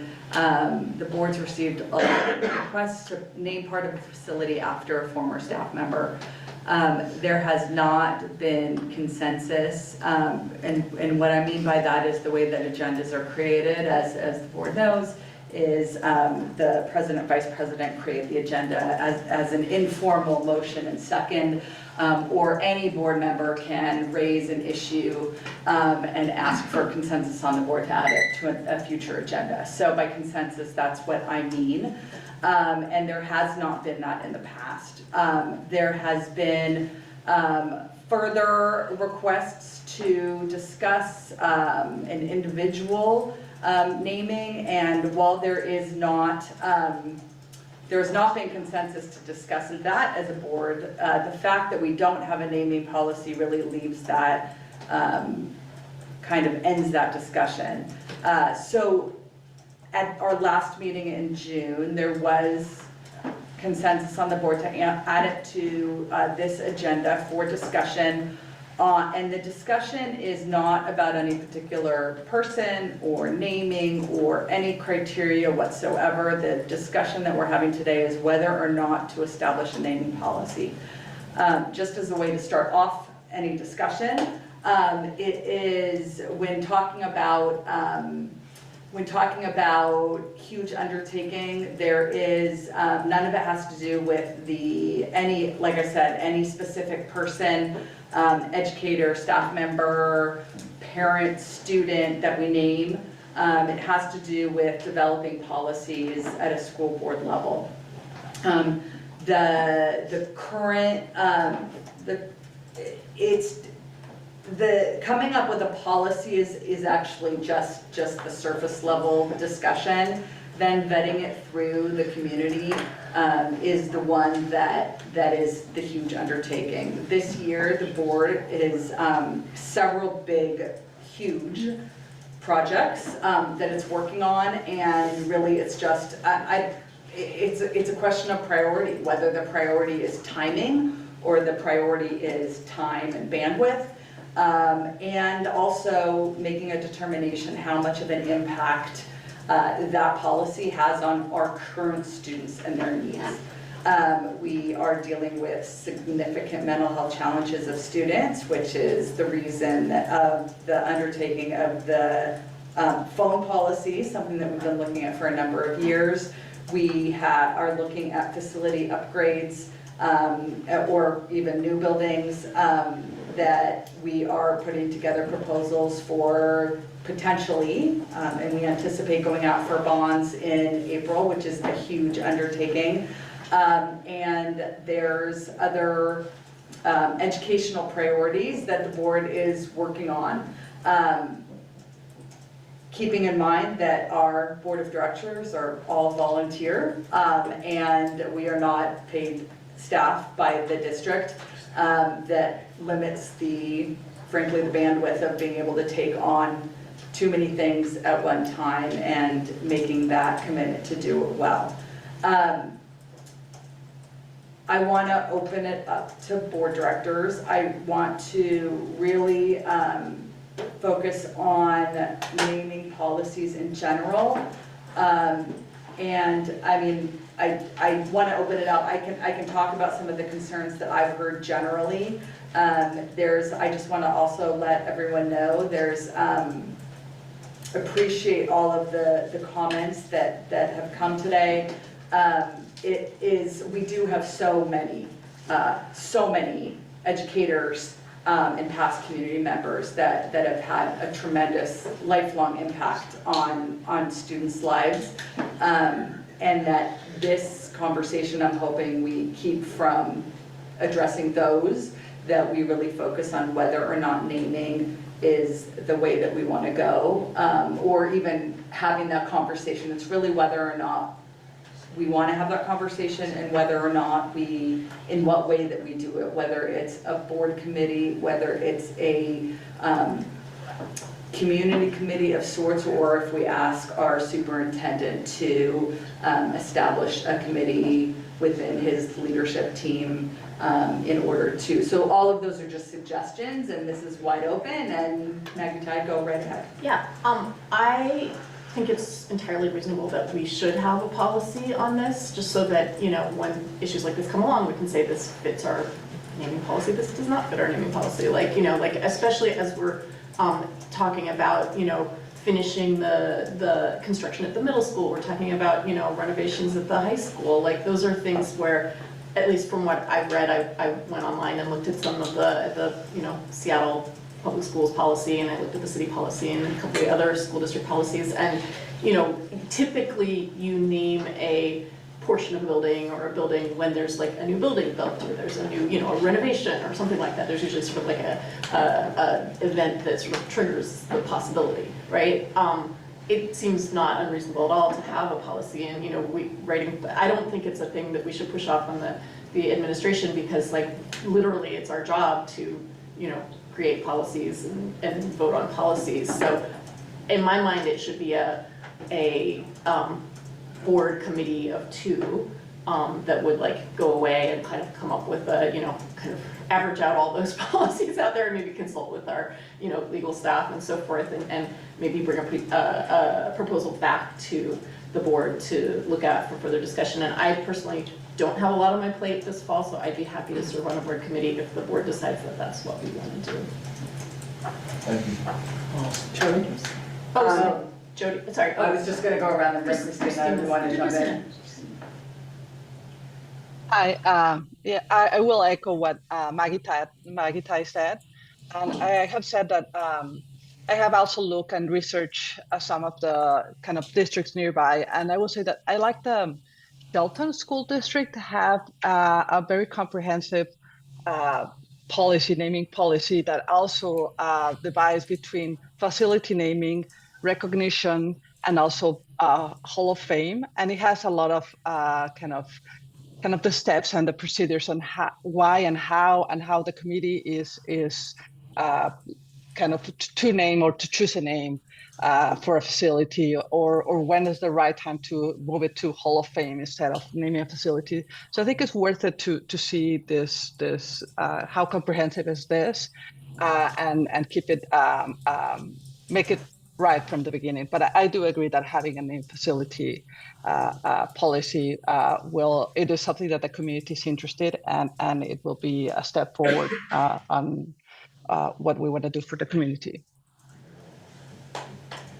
What school district are you saying, Christina? Sorry, well, I like two of them. The Franklin Pierce is one, but the one that I like the most is Shelton School District, and I can put it in the chat, the link, so you will have it. And I think that it is very comprehensive on the procedures and even the form on how to select it. So we'll put it on the chat.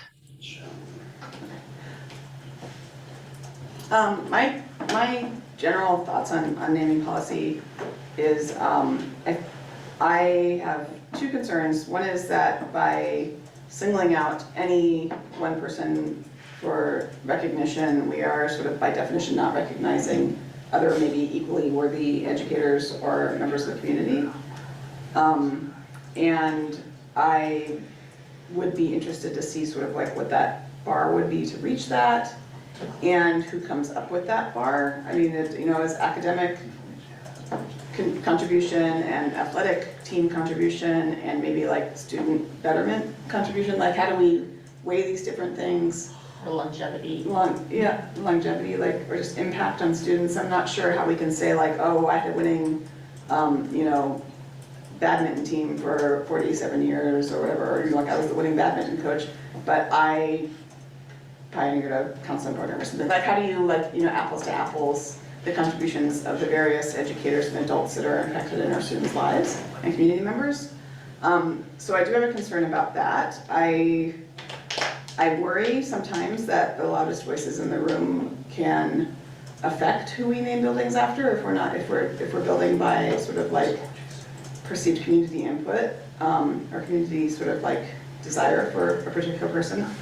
And then my other concern is just, the changing standards that we have in our society, and someone who was, and this is no reflection of anyone we've ever discussed, but like, in theory, someone who was celebrated, in their time wouldn't be someone that would be celebrated for their actions today as a holistic picture of a person. And I'm concerned that we could inadvertently or unknowingly get in a position where we are honoring someone who later it would come out that this is not someone we want to be honored. And this is not a reflection in any way of any of the discussions we've had of naming people. I'm just saying it as a hypothetical. I have concerns on that front as well. And in general, I don't, I personally don't appreciate naming buildings after people, but that's also like a Jody thing. So. I guess my view on this is I think being a public school district, we represent the will of the community. And a lot of communities have naming policies and name facilities after individuals because of the importance that people have talked about today. Legacy, tradition, loyalty, and those values that the people that we choose to lionize represent. And are they perfect? No, no one is perfect. And I think that's actually one of the benefits of naming an individual, is seeing that we're all human. And we have our strengths and our weaknesses, but the reason that we have tributes to particular individuals are for those strengths. There are existent things that we have that recognize individuals. The Pathfinder Award every year. So I don't see much of a difference in some ways between a Pathfinder Award that we already have and extending that to facilities, particularly as we're looking to go out to the community and have the community support for potential school construction bonds. I think it's reasonable to be receptive and responsive to the community when it comes to how they would like to see the facilities that they've already funded named. So with that, I would be happy to join Maggie Tai for a committee of two to look into other districts for a policy, because I do think we need to make sure that it's workable and that we continue to do all the other tasks of a school district, of a school board, and not become a naming board, and not get into some of, you know, the quagmire that you can get, like San Francisco public schools, where they have been dealing with far more important things in the pandemic than the names of their buildings. And that's the reason I think a policy does need to be in place. But I think the overwhelming responses that we've had when it comes to the court is testament to that we have individuals that people feel passionately about that I think it would be appropriate to recognize, but once we have a policy in place. Thank you. As you are the owner representatives of the schools, and they are community schools. Lucy and Ava and I were talking just today around, we build the schools for kids and not adults, but you are the representatives who they've elected, and without a policy, you're left to say, do we do dedications, do we do awards? There isn't that guidance, and so a policy would give you those parameters. As we've discussed, the three of us, because we've had the chance to meet as we've been thinking about agenda items, the policies, and I think you're stating it is, can it be replicated? Can it be, is it a gift to future boards and our predecessors that allows them to make good decisions, and will want to do that if you go forward with the board? And then how do you apply it consistently, and when to apply it? And those are things that certainly other districts have tackled and put forth. Boards before you chose not to come up with policies. And we have tennis courts that are dedicated to a former coach. We have a dedication to Coach Peppel in the gym, and so maybe things have been stretched and pushed. The county, when they owned the pool, named the pool, and then they gifted us that great pool that we are maintaining. I think it provides not only you guidance, it provides staff guidance, and it gives the community that opportunity. So as you talked about in June, going down that road, as Director Lurie said, you can either turn that over to superintendent and us, or you can, as you recommended, Director Tucker, take it on as a board, and then we advise wherever you need it from there. But I think you're all framing it in absolutely the right way in terms of what the responsibilities are. So. And I did want to add, we wouldn't be bound by what these other districts have done. We can make up our own naming policy. Maybe we say if we want to name a part of the building after someone, we actually ask for community suggestions, and then we put it out to the community, survey the community on what they would prefer, right? I have no objection to a naming policy. My objection is that I don't think the current community is growing up here. So, and then obviously also in the greater Seattle area, buildings are named after people, and it's a very exclusive group that gets things named after them. And I think that the current community and students, I'm curious to hear what you guys have to say, feels very differently. It's no disrespect for who came before us, it's that it's not inclusive. It's those people matter more than the other people who were in the community at the time, and these are public buildings, open to all, and why do we need to put someone's name on it? It's different from recognizing impacts, and I'm glad that Dan brought up the Pathfinder Award, and I've always wondered, why do we not have an award that recognizes contributions of staff and educators in our community? Because I think it's vitally important, and the Pathfinder Award is a huge honor. We've had some staff receive it because they also are alumni of Mercer Island, but we know that staff has much greater impact, or certainly equal to as alumni. And there's so many of our alumni in the room that I know have had huge impacts on our communities. When I say it's a huge undertaking, I'm not talking about wordsmithing policies. That's the easy part. The hard part is gauging whether or not our current student body and parent community wants to stick names on things of people in the past. And our history is important, but there's lots of ways of recognizing history without putting names on buildings. I think it's more than you guys are thinking of when you're saying doing a board committee. I'm not talking about wordsmithing these policies. I think that these policies that have been suggested are perfectly appropriate, and that's an easy thing to do. Frankly, it's not something that a two board member committee could do easily. It's the reaching out to our community, reaching out to our former community members, reaching out to our older current community members who have that history and bring along with, and coming to a current community consensus of whether or not this is where we want to go. And again, it's separate from the recognition. I think that we do have a whole. I think we have a whole of, we lost this past year, last couple of years, Mr. Layer, who was around the same time, who was, he's the grandfather, he was the father of our performing arts community. He worked with Coach Peppel for years and years and years. And then we had Mr. Snyder, who was our athletic director. I could go on and on and on. We had Ruthie Newman, and who did the humanities. I could go on and on and on. And I'm not trying to say anyone is more important. My point is that we don't have a current way of recognizing the impact of those people who have had an impact on all of us, and mostly parents and grandparents now of our students. And I think that's what's missing. And that is the undertaking I'm talking about.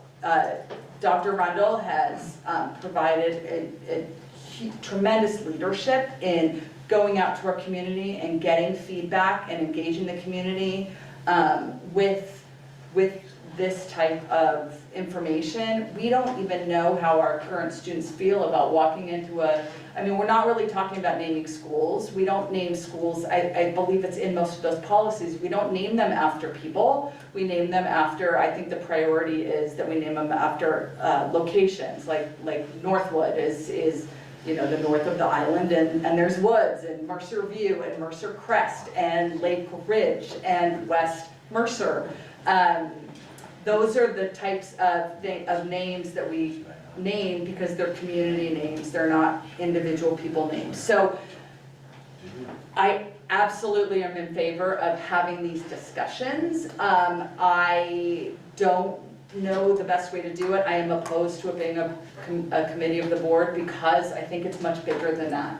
And that's been my hesitation of this is a huge thing, and if we're going to do it, we need to do it right, and we need to do it in an inclusive way that recognizes all of the desires of people, where our past community members, our current community members, and our students, our current students, feel that they're a part of it and that their values are represented.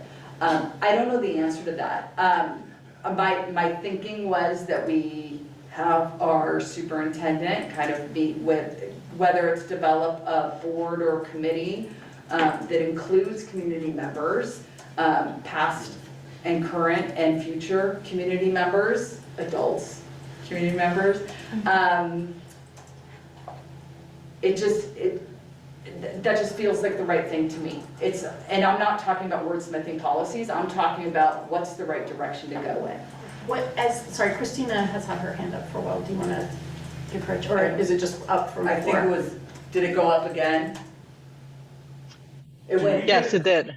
Do we get to respond to you? No, We're not this is part a of it. That's meeting. just you. This You're is the a board, meeting and of you the board. prioritize, that's the way it works. Yeah. So the only time is we can come back and speak for 3 minutes, Yep. and you're Or the one that email, prioritizes. I just want to understand the rules of the game. This is a board And you can- meeting, it's a meeting of the board in public. Email board member. Okay, I respect what you're saying, I'm just trying to learn the priorities. Thank you. Sorry, Christina, were you?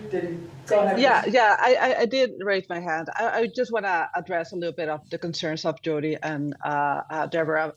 First, within the Shelton School District, one of the things that they do talk is the possibility, and I understand that sometimes history changes, so how determination of having a name on that building will happen. And this is not something that is easy, and I also feel that if this is a cost for the school district that will take some of the funds that it's for our the students, we will just do not name that or not move forward. I think that this is also important to know that the cost of, and this is not only for whatever is proposed, it is for the whole future of the school district, that if this takes money out of education for students, this is something that we have to consider. But I think that also having a comprehensive policy, and that includes also the Hall of Fame, maybe sometimes, or maybe include how maybe bringing awards or scholarship that will have direct impact to current students named after somebody that will have education impact in the past and towards the future through that. But there's a way that we can kind of include this all together and do it right from the beginning. And I'm in favor of kind of doing kind of the policy in that sense.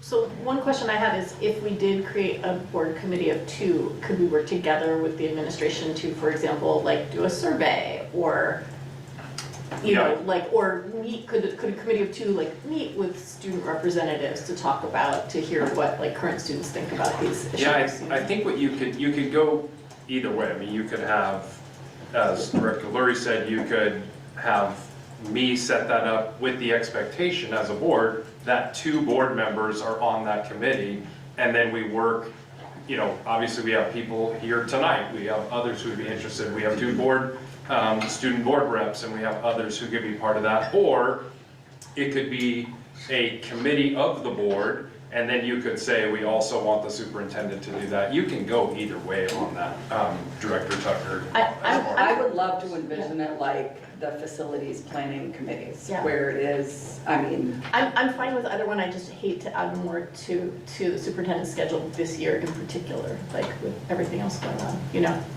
It would be asking stuff of you either way, but to have another full committee with like a schedule of meetings over months like that. I think where it fits in is we have lots of facility conversations getting ready to come up. Yeah. And so getting through the end of last year, and we had a number of things to accomplish there, and then launching some of our changes for this year. As we go into the fall, we've got the architects coming to you at the end of August to talk about their work for the high school, for the middle school.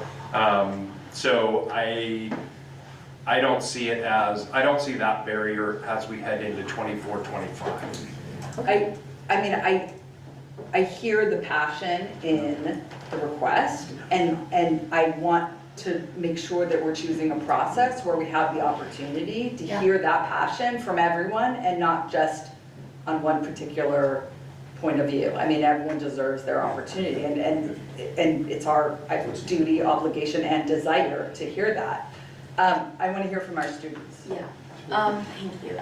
I just wanted to say, I think like at this point, I think we need more input from the community. I think having a committee with a mix of students and community members and board members would be the most beneficial way. Like just jumping into naming policy might not be the best route.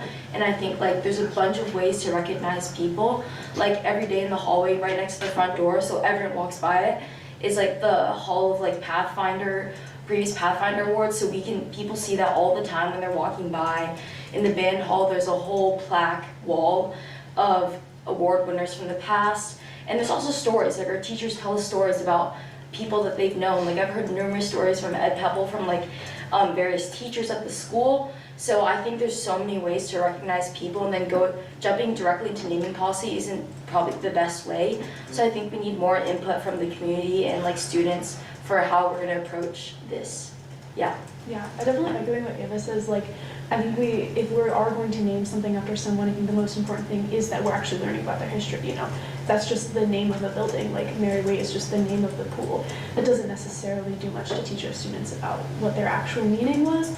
So it's like if we are going to decide that someone is most important to name after like a building or a court, it's also important that we think about how can we actually like teach students about their legacy to actually like create impact on students instead of just having it be like another plaque on top of the gym.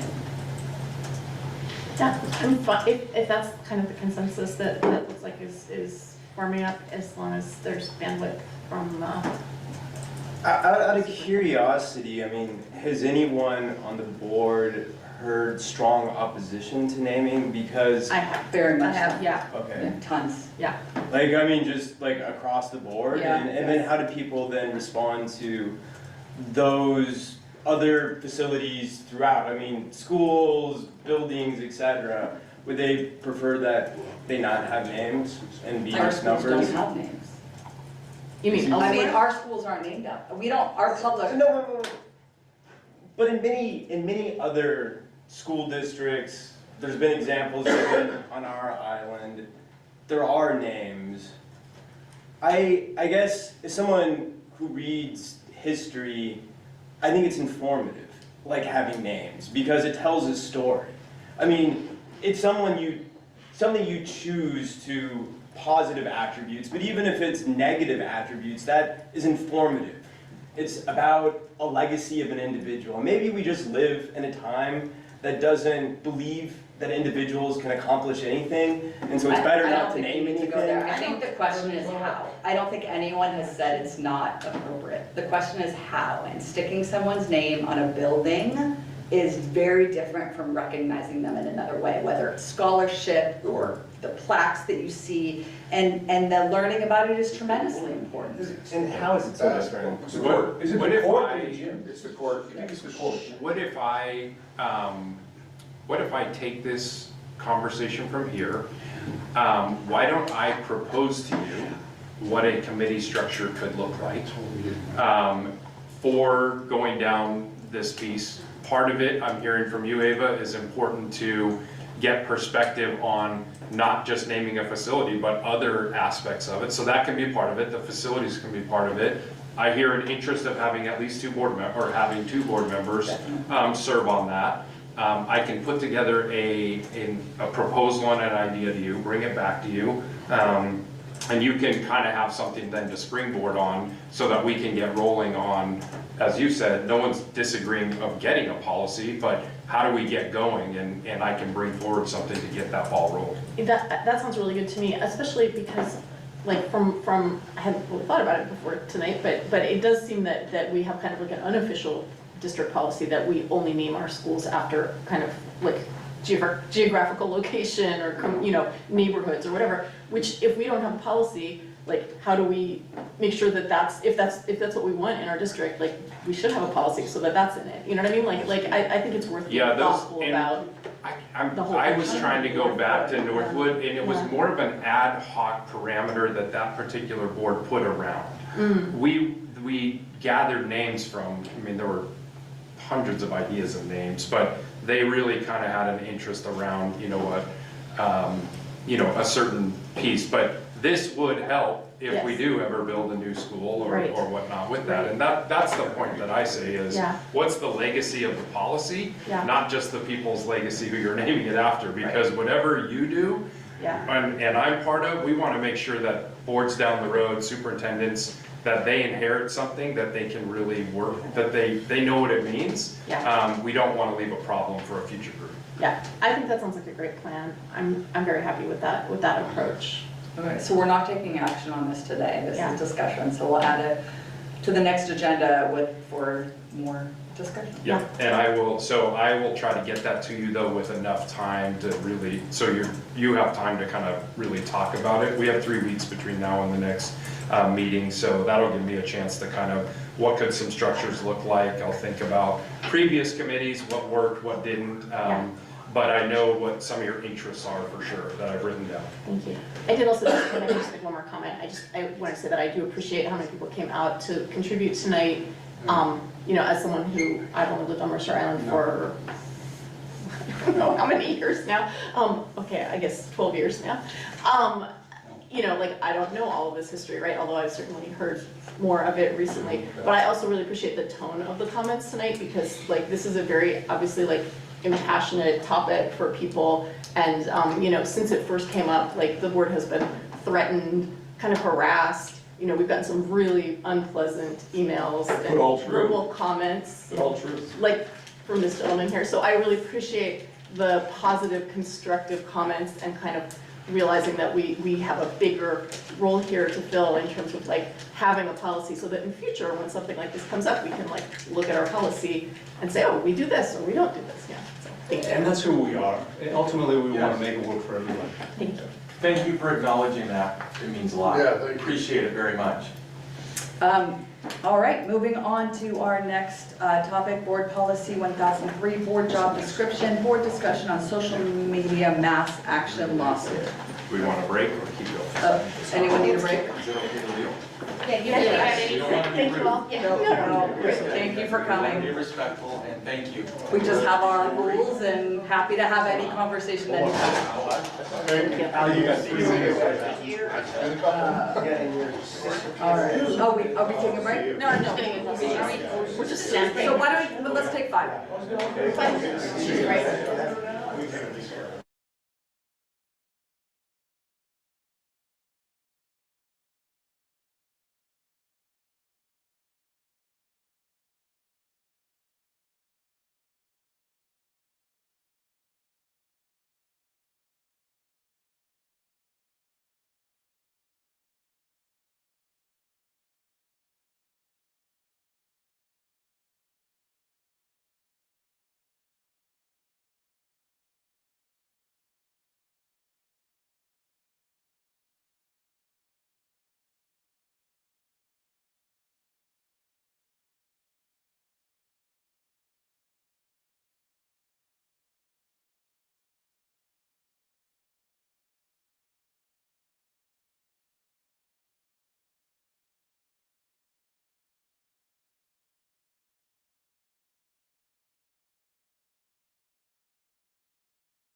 You did.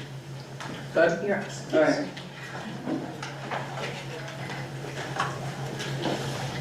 As soon as Christine turns on her video, she'll be done. Okay. But you're right. Christina, turn your video when you're ready unless you're sleeping. Yeah, What time is it there? 3:30? No. In the morning. It's 9 hours from now, so whatever that is. Yeah. Yeah, something I like that. did a couple of meetings like that last year. It's brutal. It's the worst. 4:03 in the morning. Oh, wow. Is she connected? Yes. Her video was just off for Yeah, I heard. Okay. I'm gonna give her a minute or two. Okay.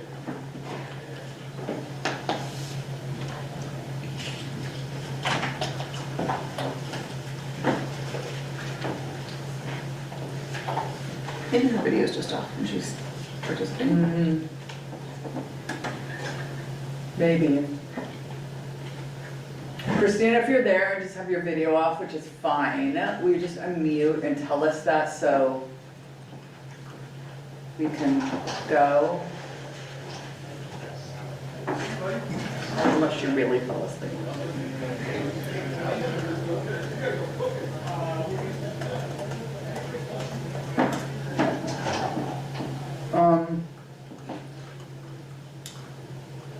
Well, the next is a discussion, so we'll move forward and hopefully she'll rejoin us.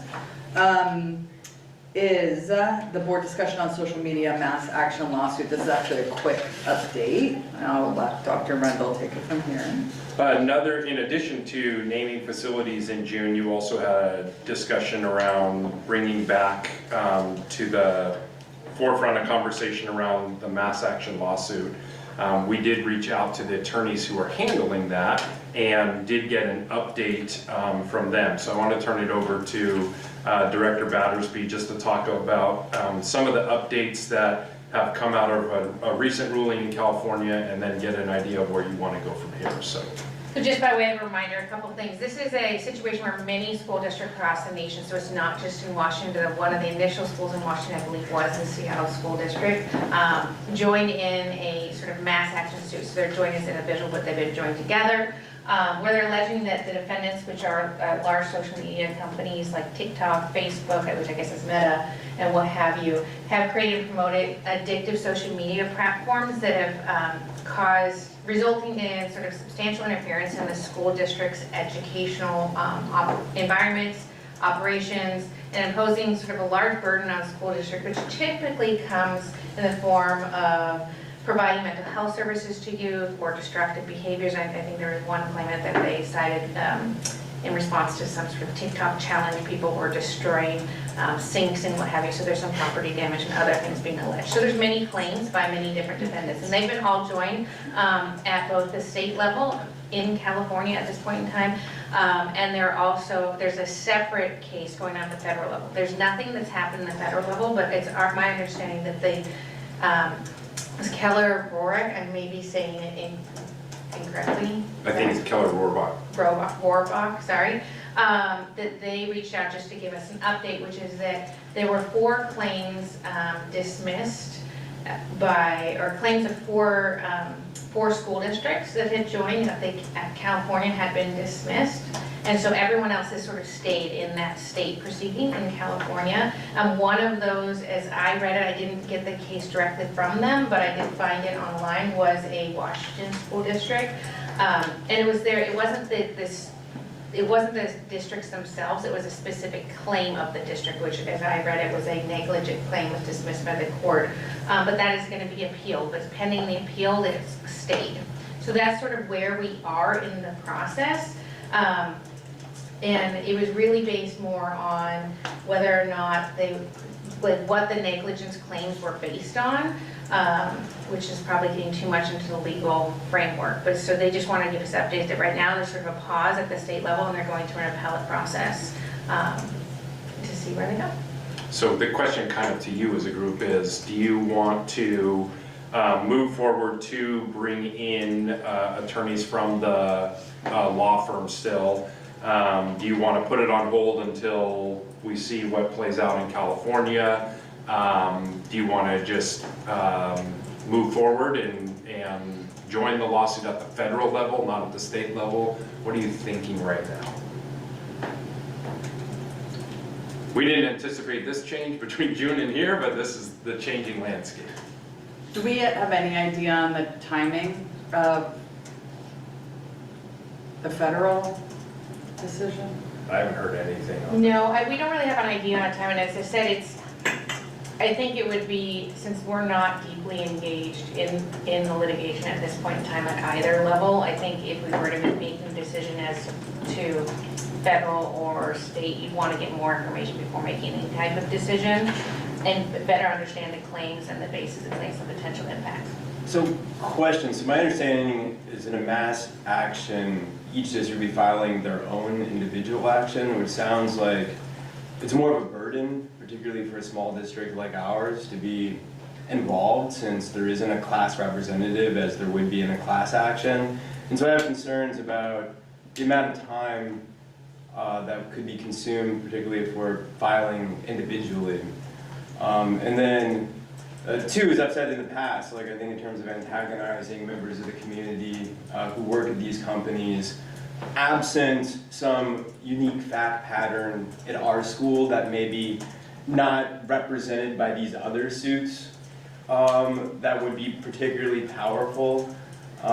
My own sense is that it'd be a little premature to be involved, particularly given the time commitment of filing individually.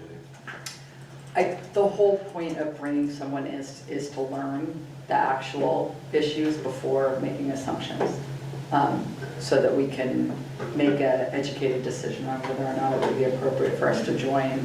The argument about that there's people that financially benefit on Mercer Island from tech companies is frankly, I think that's an offensive argument, because our job is, maybe offensive isn't the right word, but our job is to protect our students, and if we know that there's something that's harming them, that's our obligation, and we're breaching that obligation if we don't do something that we can do about it. And the problem is that we don't know anything yet, because we haven't met with anyone that knows anything. We've got people making assumptions, and the whole point, it's not to make a decision, it's to learn. I just don't know the right timing of when to learn. I was the one who spoke out contrary to the rest of the board when we talked about it last, before the board shifted.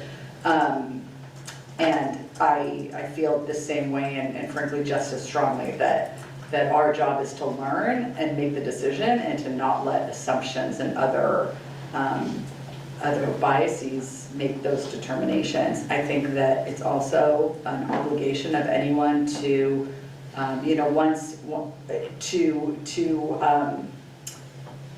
declare whether or not they have a conflict. I think there was past board members that had financial conflicts with those companies, and that those were not disclosed. And if they are conflicts that shouldn't, then and don't feel like they could put those aside in focusing on our obligation to our students, then just don't need to be part of the conversation on what we do.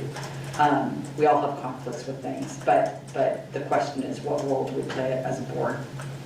And the only issue is whether or not we're going to learn the actual process and what the obligation is of the district.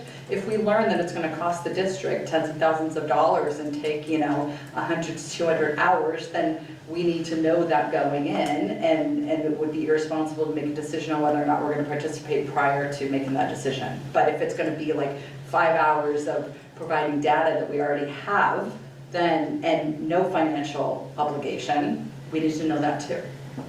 Sorry, Erin, go ahead. Oh, I was just going to say, I neglected to add, just since you were asking for a bit more information. My understanding is that the federal court ruling, currently the federal court case, they're pending a ruling on a motion to dismiss.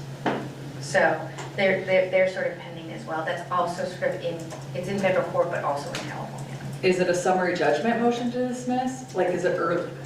I'm asking how early in the case is it you can file a motion to dismiss really early and have it without really any... I'm not 100%, it's pretty early in the case, I just don't know the exact motion that's on issue, because at the state level there was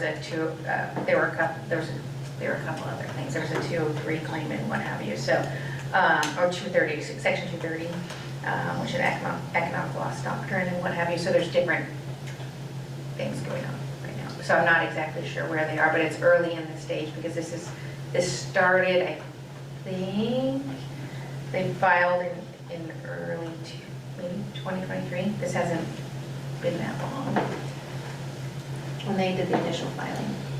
I will say the initial communication from the law firm, Keller Rohrbach, Keller Rohrbach, I always struggle with that, I apologize, was that it would not take substantial staff time. That's not to say that that's true.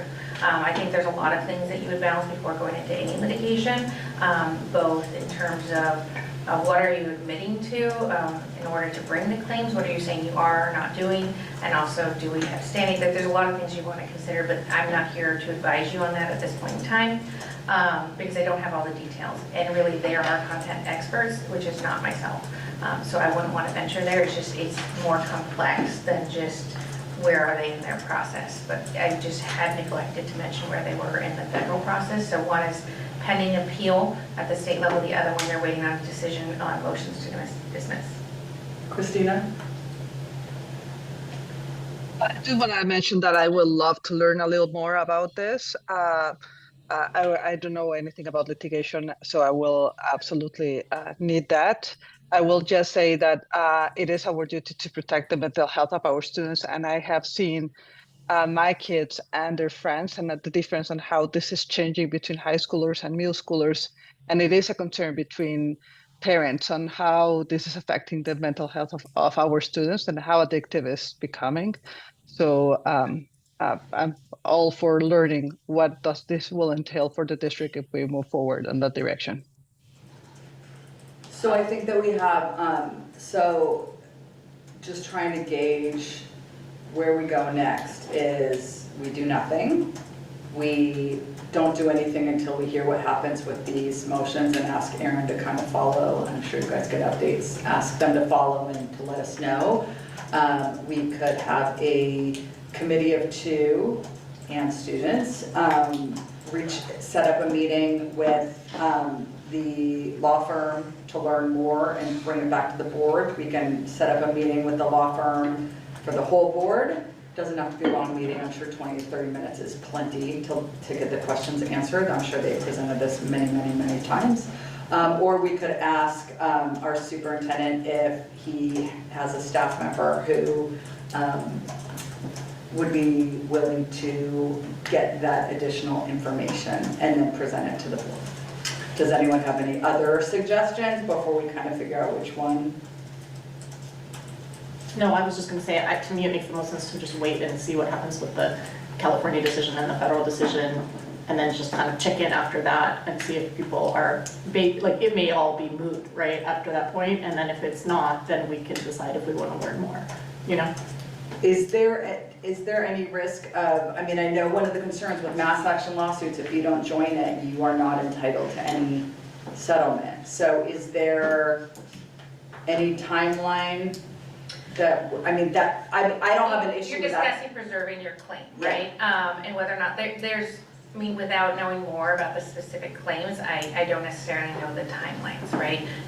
Because there's potentially statute of limitations issues and that kind of thing. And one of the reasons why you know, so there's reasons why you might want to file, but again, I don't know the details. If that's something you would want me to research to get back to you, whether or not there's a risk of claims loss or failing, if there's a substantial risk of not preserving claims by not moving forward, I can do that and get you information on that. But as I said, that is potentially, because if there's a settlement negotiation you're not in, then you don't get any benefit, right? I'm not suggesting that they're anywhere close to that. And then sometimes in cases where there's, you know, complex or evolving legal issues, you might want to preserve your claims to keep your options open while the landscape sort of develops. So there's strategy involved. And I said there's always sort of the statute of limitations issues, which I don't know sort of where it is in that, because I don't know the underlying claims well enough to say what your risk is there. Happy to do the research and come back to you. But I'm not, that would be a consideration potentially. So why don't, go ahead. I was just gonna see if anyone had strong feelings, or kind of get a gauge on. I feel like Okay. if we don't lose out from the wait and see approach, then I like a wait and see. I agree. Okay. Christina? Yeah, okay, you're nodding, I see you.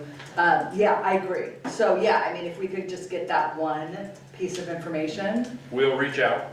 Yep. We'll connect with them, get you information. If there's something that really is urgent, we'll email the full board on this. Otherwise, we'll provide an update to the board president and vice president when we meet for agenda planning.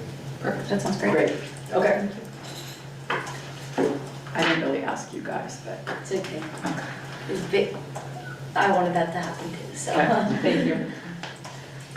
All right, we are at our consent agenda, so looking, right? Yep. Looking for a motion to approve the consent agenda. So moved. Second? All in favor indicate by saying aye. Student? Aye. And directors? Aye. Aye.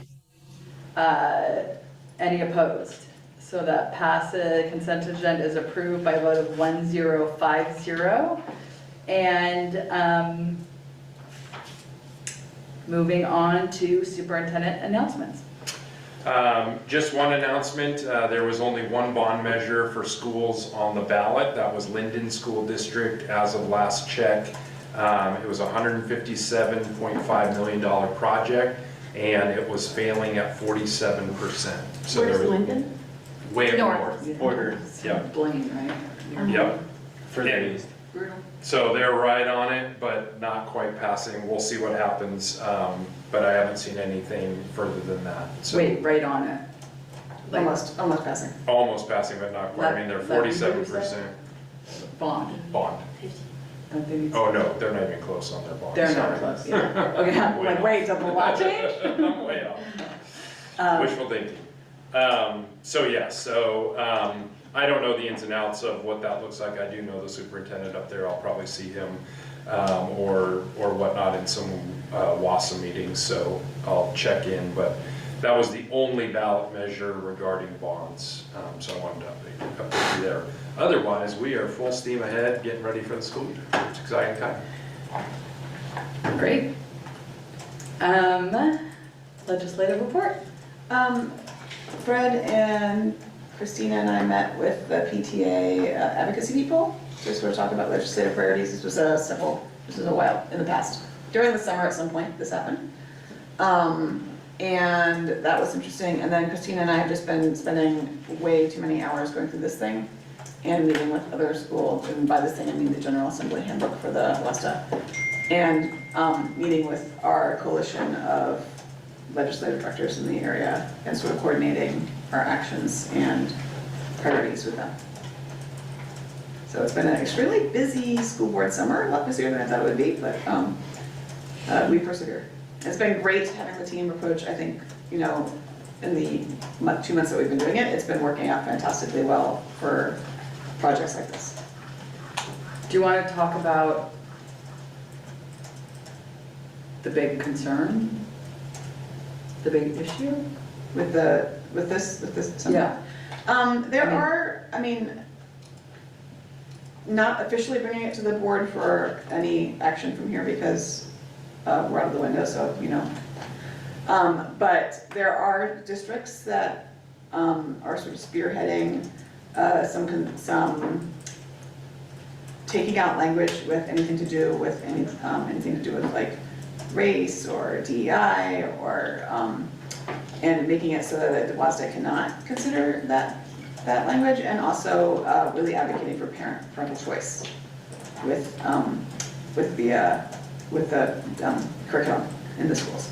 So it's just basically, as you know, last year we went from being sort of a weighted vote thing where large districts get more votes than small districts to like every district gets a vote. And now this is, I guess, phase 2 of that project is to try to pass some restrictions on what WESTA can say and advocate for, and also how districts, the sort of like the local control of what districts can teach. So those are both things that either the WASDA people are suggesting, do not pass, whatever, or if they, but in the meantime, people are offering amendments, various districts are offering amendments to help keep, so that if they do pass, they won't pass in the form that they're offered currently. So it's been a lot of reading between the lines and sort of figuring out what people are saying with our amendments.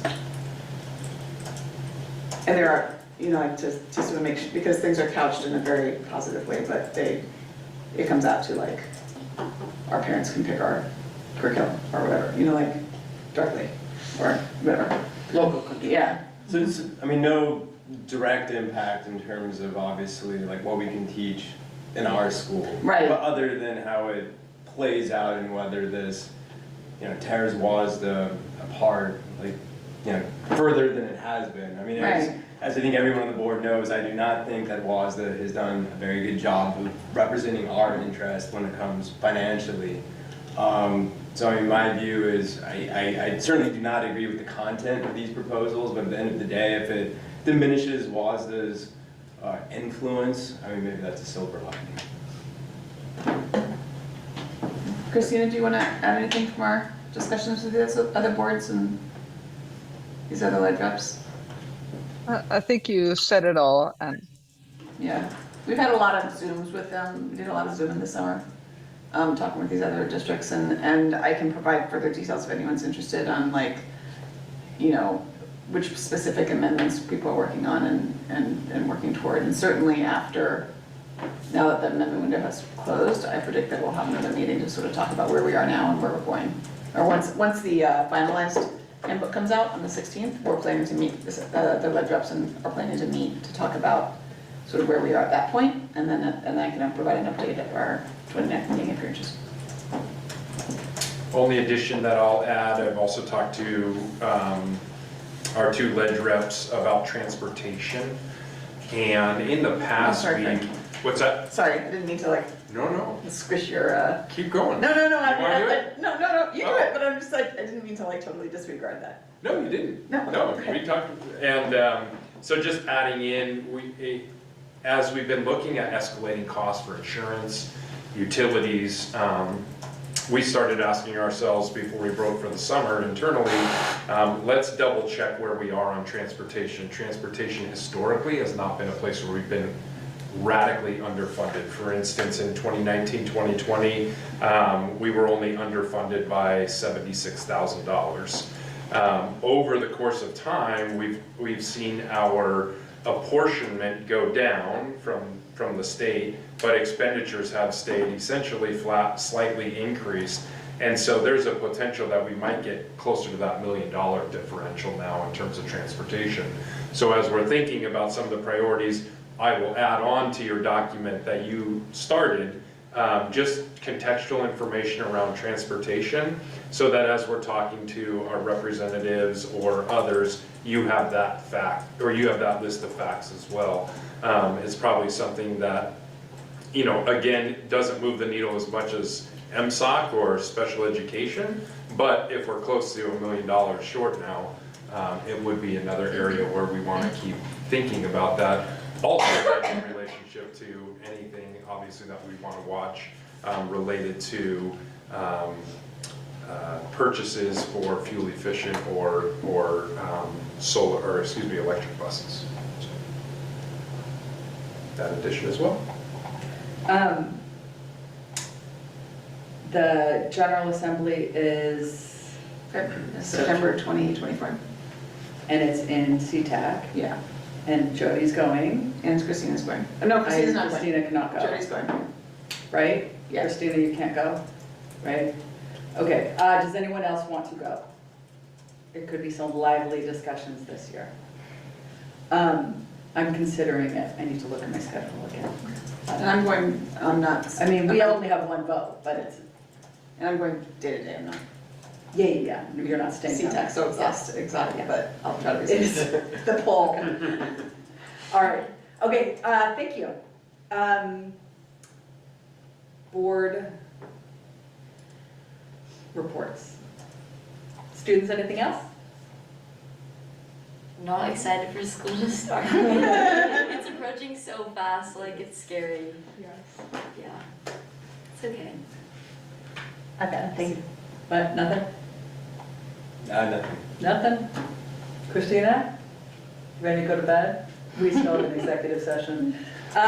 Okay, so looking for oh no, we can't adjourn yet. The board is pursuant to RCW 4230-110 subsection 2, before convening in executive session, the presiding officer shall announce the purpose for conducting a closed executive session and the time when the executive session will be concluded. The executive session may be extended to a stated later time by announcement of the presiding officer. The purpose is to discuss litigation or potential litigation pursuant to RCW 4230-110-1I.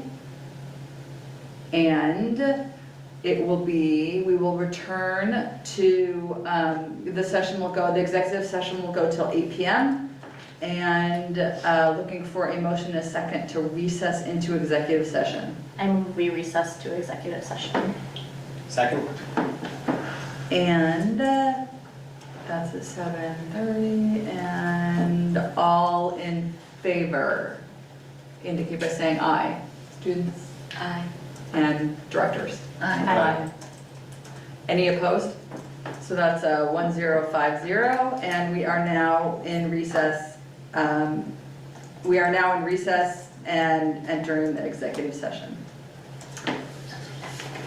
All right, we're gonna try some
scooter. Air Force Academy. Yes, Okay, we Okay. are, which I, Okay, Aaron, that's enough. we are back. All right, we are back in, oh, I didn't get a motion a second to adjourn the executive session. Why don't you do that now? Can I get a motion a second to adjourn? I move this? that we adjourn the executive session. I second. And it is, I don't know how much, 8:07, let's say 8:06. All in favor? Aye. Any opposed? That's 4-0. We lost Christina already. We're gonna reconvene the special meeting via public Zoom link we're a little bit late, but 8:07. We have a quorum. We're reconvening at 8:07. Looking for a motion and a second to adjourn the special meeting, no, regular. regular Sorry. meeting. So moved. Second. Oops. And Simultaneous. MTT, at 8:08, and all in favor? Aye. Aye.